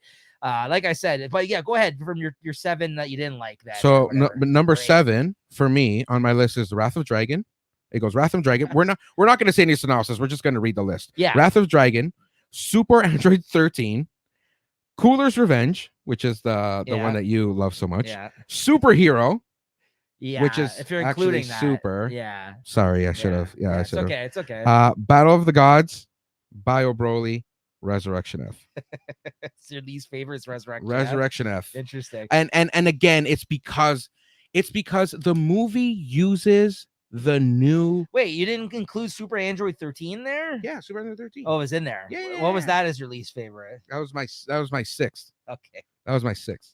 But yeah, like I know that you loved it, and because it's able to set up like what's to come and all that stuff. But for me, the animation, I am not a fan of like how they're doing. Everybody's all lanky. Yeah. Everybody's all like scrawny. Like, and even when they go Super Saiyan, it's just like just like a straight arm with like muscles in it. I can respect that. No, I get what I mean? I get it. What did I put here? Out of mine, so number 7. Let's see here. I didn't have them in order, but no, it wouldn't be that. I probably. Like I said, 8th and 9th on my list were, I said, respectively, for World's Strongest and the Cooler's Revenge, I thought. Or maybe that's the other way around. I think it was Cooler's Revenge and then World's Strongest. And then after that, then Lord Slug probably. This is going 8, 9, 10. So this is not going backwards from my least favorite. I would say Lord Slug. Here's the thing. The ones I just straight up didn't like, though, I'll tell you right now, Tree of Might was just boring to me. I thought it was a very fucking boring ho-hum of a story. Yes. Yeah, it was. Again, for me, it was the visual, right? Super Android 13, I just thought was a shitty fucking Android story. Like, when you have the Android Saga to compare it to. Wasn't he like Texas? Like, he had like a, hey, partner. I wrote it down. Weaker Android Saga story. Texan accent, red ribbon redneck is what they call him. Red ribbon redneck. And in it, he sounds like Foghorn Leghorn. And he's like, city boy. City boy. Like, what the Come fuck here, is city this? boy. Yeah. Which it's like when Dragon Ball, when they show up and they had like an Australian accent or like on Pokemon. I'm like, what the fuck is going on here? I can't. Hey guys, like I can't do Australian. I can't do Australian, but it's just down terrible. under. Yeah. I can't. It was so weird. I don't know where the like thing. Oh, and then I would probably say what do you call it? Brawly's Second Coming. I thought it was a very bad follow-up. I wasn't. Other than the team up at the ending of the film, I thought it was a very underwhelming return to a depowered Brawly. And I also didn't like the characters that were chosen for this film. He was fighting Videl. Yeah, and very childish, playful story. I don't feel Trunks pisses on him. That's what I mean. I don't feel the stakes were very high. And then there's the whole weird mysticism of Goku coming back at the end while he's dead. Because he's Goten wished for help. It's just stupid. And then they're like, was he actually here? I don't know. But yeah, like, it's so stupid. And then Krillin saves him, but Krillin saves Gohan, but Gohan thinks that it was Piccolo. Right. So Fusion Reborn, I there's probably my second least favorite next to Bio Brawly. Really? Other than the Oh yeah, because you mentioned you didn't get it. yeah, Like, that's a real big deal breaker for me. The villain shit with it, and it reminded me of the bad parts of the Boo Saga. That being said, it might be worth a revisit because you actually brought up a lot of good points of why things I should have liked about it. So I might have to revisit that one. And a lot of people held it in high regards. But yeah, Bio Brawly is my least favorite. I feel like everybody hates Bio Brawly because there's no real villain to speak of. There's sludge. There's like fucking sludge in it. It's a fake Brawly. He's like a mud monster. He's like a not formed, and 18 is in there. Yeah, and there's like sludge that's basically eating a bunch of people in it. It just feels like, and it's a bad sci-fi story of theirs. Yes, it's a bad one. It wasn't good. And it's like, again, like pick a side. Like, you trying to be environmental about it? Are you trying to fucking say science is bad? I don't know where they're going with it. I didn't get that movie. I didn't get it. I can't. Yeah. But yeah, that's it. I mean, that's about it. That sums it up. Like, it's that, and then Fusion Reborn, and then probably the Brawly. In terms of like down the line of ones I didn't like. Oh, maybe even the Super Android 13 should be higher than that because that's really bad too. It should be like number 2, bro. It's those 4 or 5 that are just not good. The rest is like I said, like even as much as low rating, I said I give Tree of Might. That one's just because it's just like very simple and it's very cut and paste from like the other 3 movies that came out before it. Tree of Might, I feel is like. Dead Zone is such a better version of that movie. You know what I mean? Like that's that's what I mean. But I know some people like try to lump that in the same category of the early Dragon Ball Z films. But I think Tree of Might is just like a lesser version of what Dead Zone, like in terms of is, where it's like a very simple kind of matter of fact story. But Dead Zone is such a better version of Tree of Might, in my opinion. Yeah. Like, yeah. And then again, World's Strongest, I think, is just fun because it's a cool sci-fi story. The robot brain. Yeah. So that's, I love that's, so there you go. That's kind of like a rundown of the 15 Dragon Ball Z shit. films, And guys. we haven't even tapped into like all the other fucking shit. This is just like, bare bones. Save it for the next time. Maybe we'll have another pre-record somewhere down the road, guys. Let us know if you guys like this conversation. I should get my buddies in there. They can go on for hours, man. I know they're big fans. They can go on for hours. I would love to. But I know for the people that were looking forward to this, thank you for tuning in. We're just coming in under 2.5 hours. Sorry, guys. We were worried about filling 2 hours, but here we are. Here we are. Hey, man, that's what happens, right? Yeah, that's what happens. When you talk about something you like this, there's a lot you have to say on the topic, right? So, guys, if anybody does check this out, let us know what you think, and then maybe we'll have to revisit and go over maybe some of the other stuff that we have. GT, I've never watched. Oh man, I mean, even the other films, we can kind of touch on some of the other films or stuff like that. Or maybe we'll see what.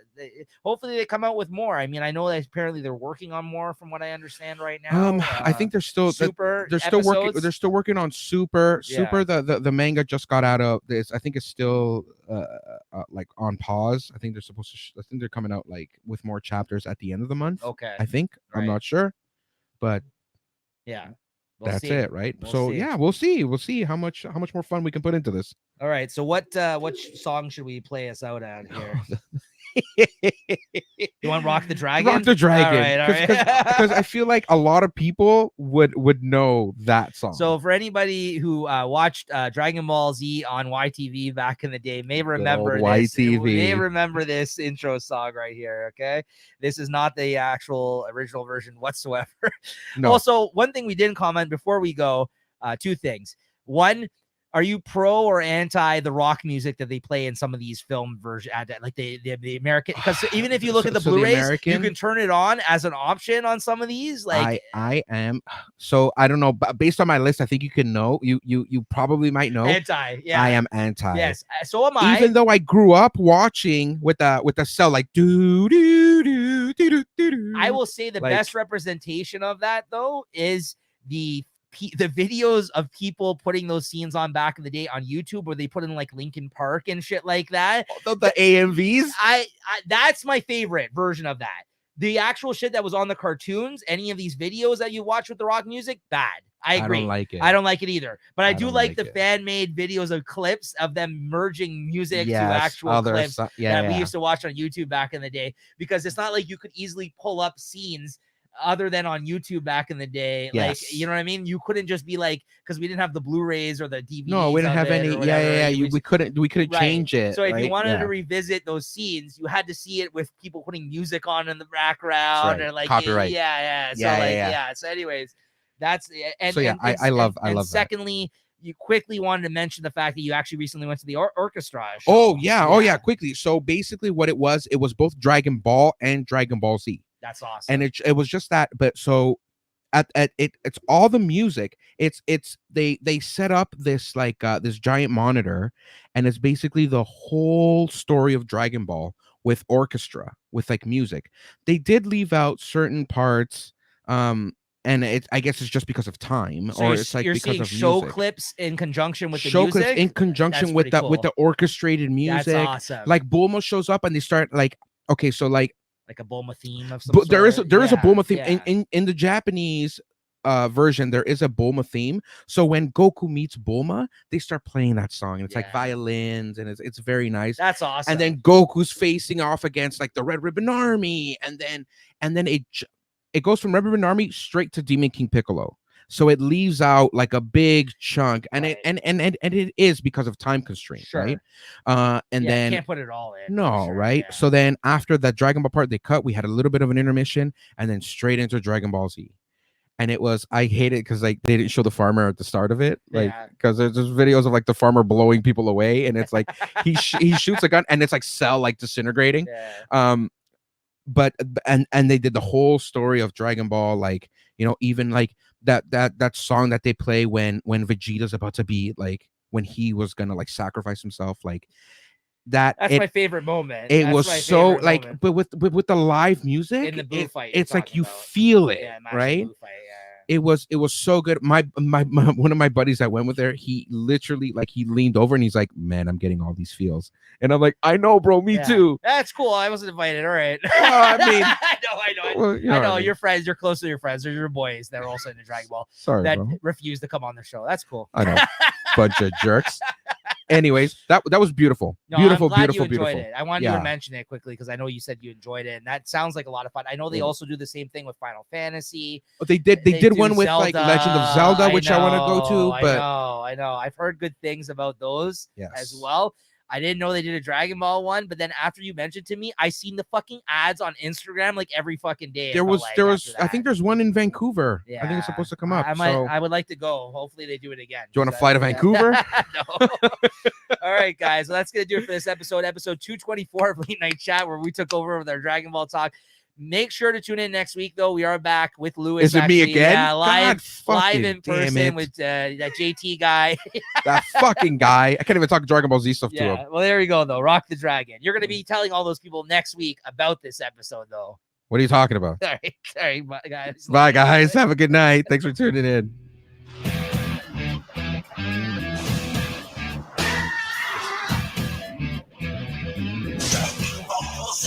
Yeah.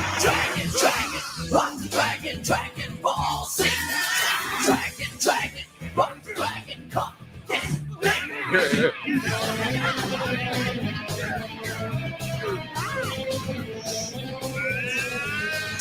Ball Z.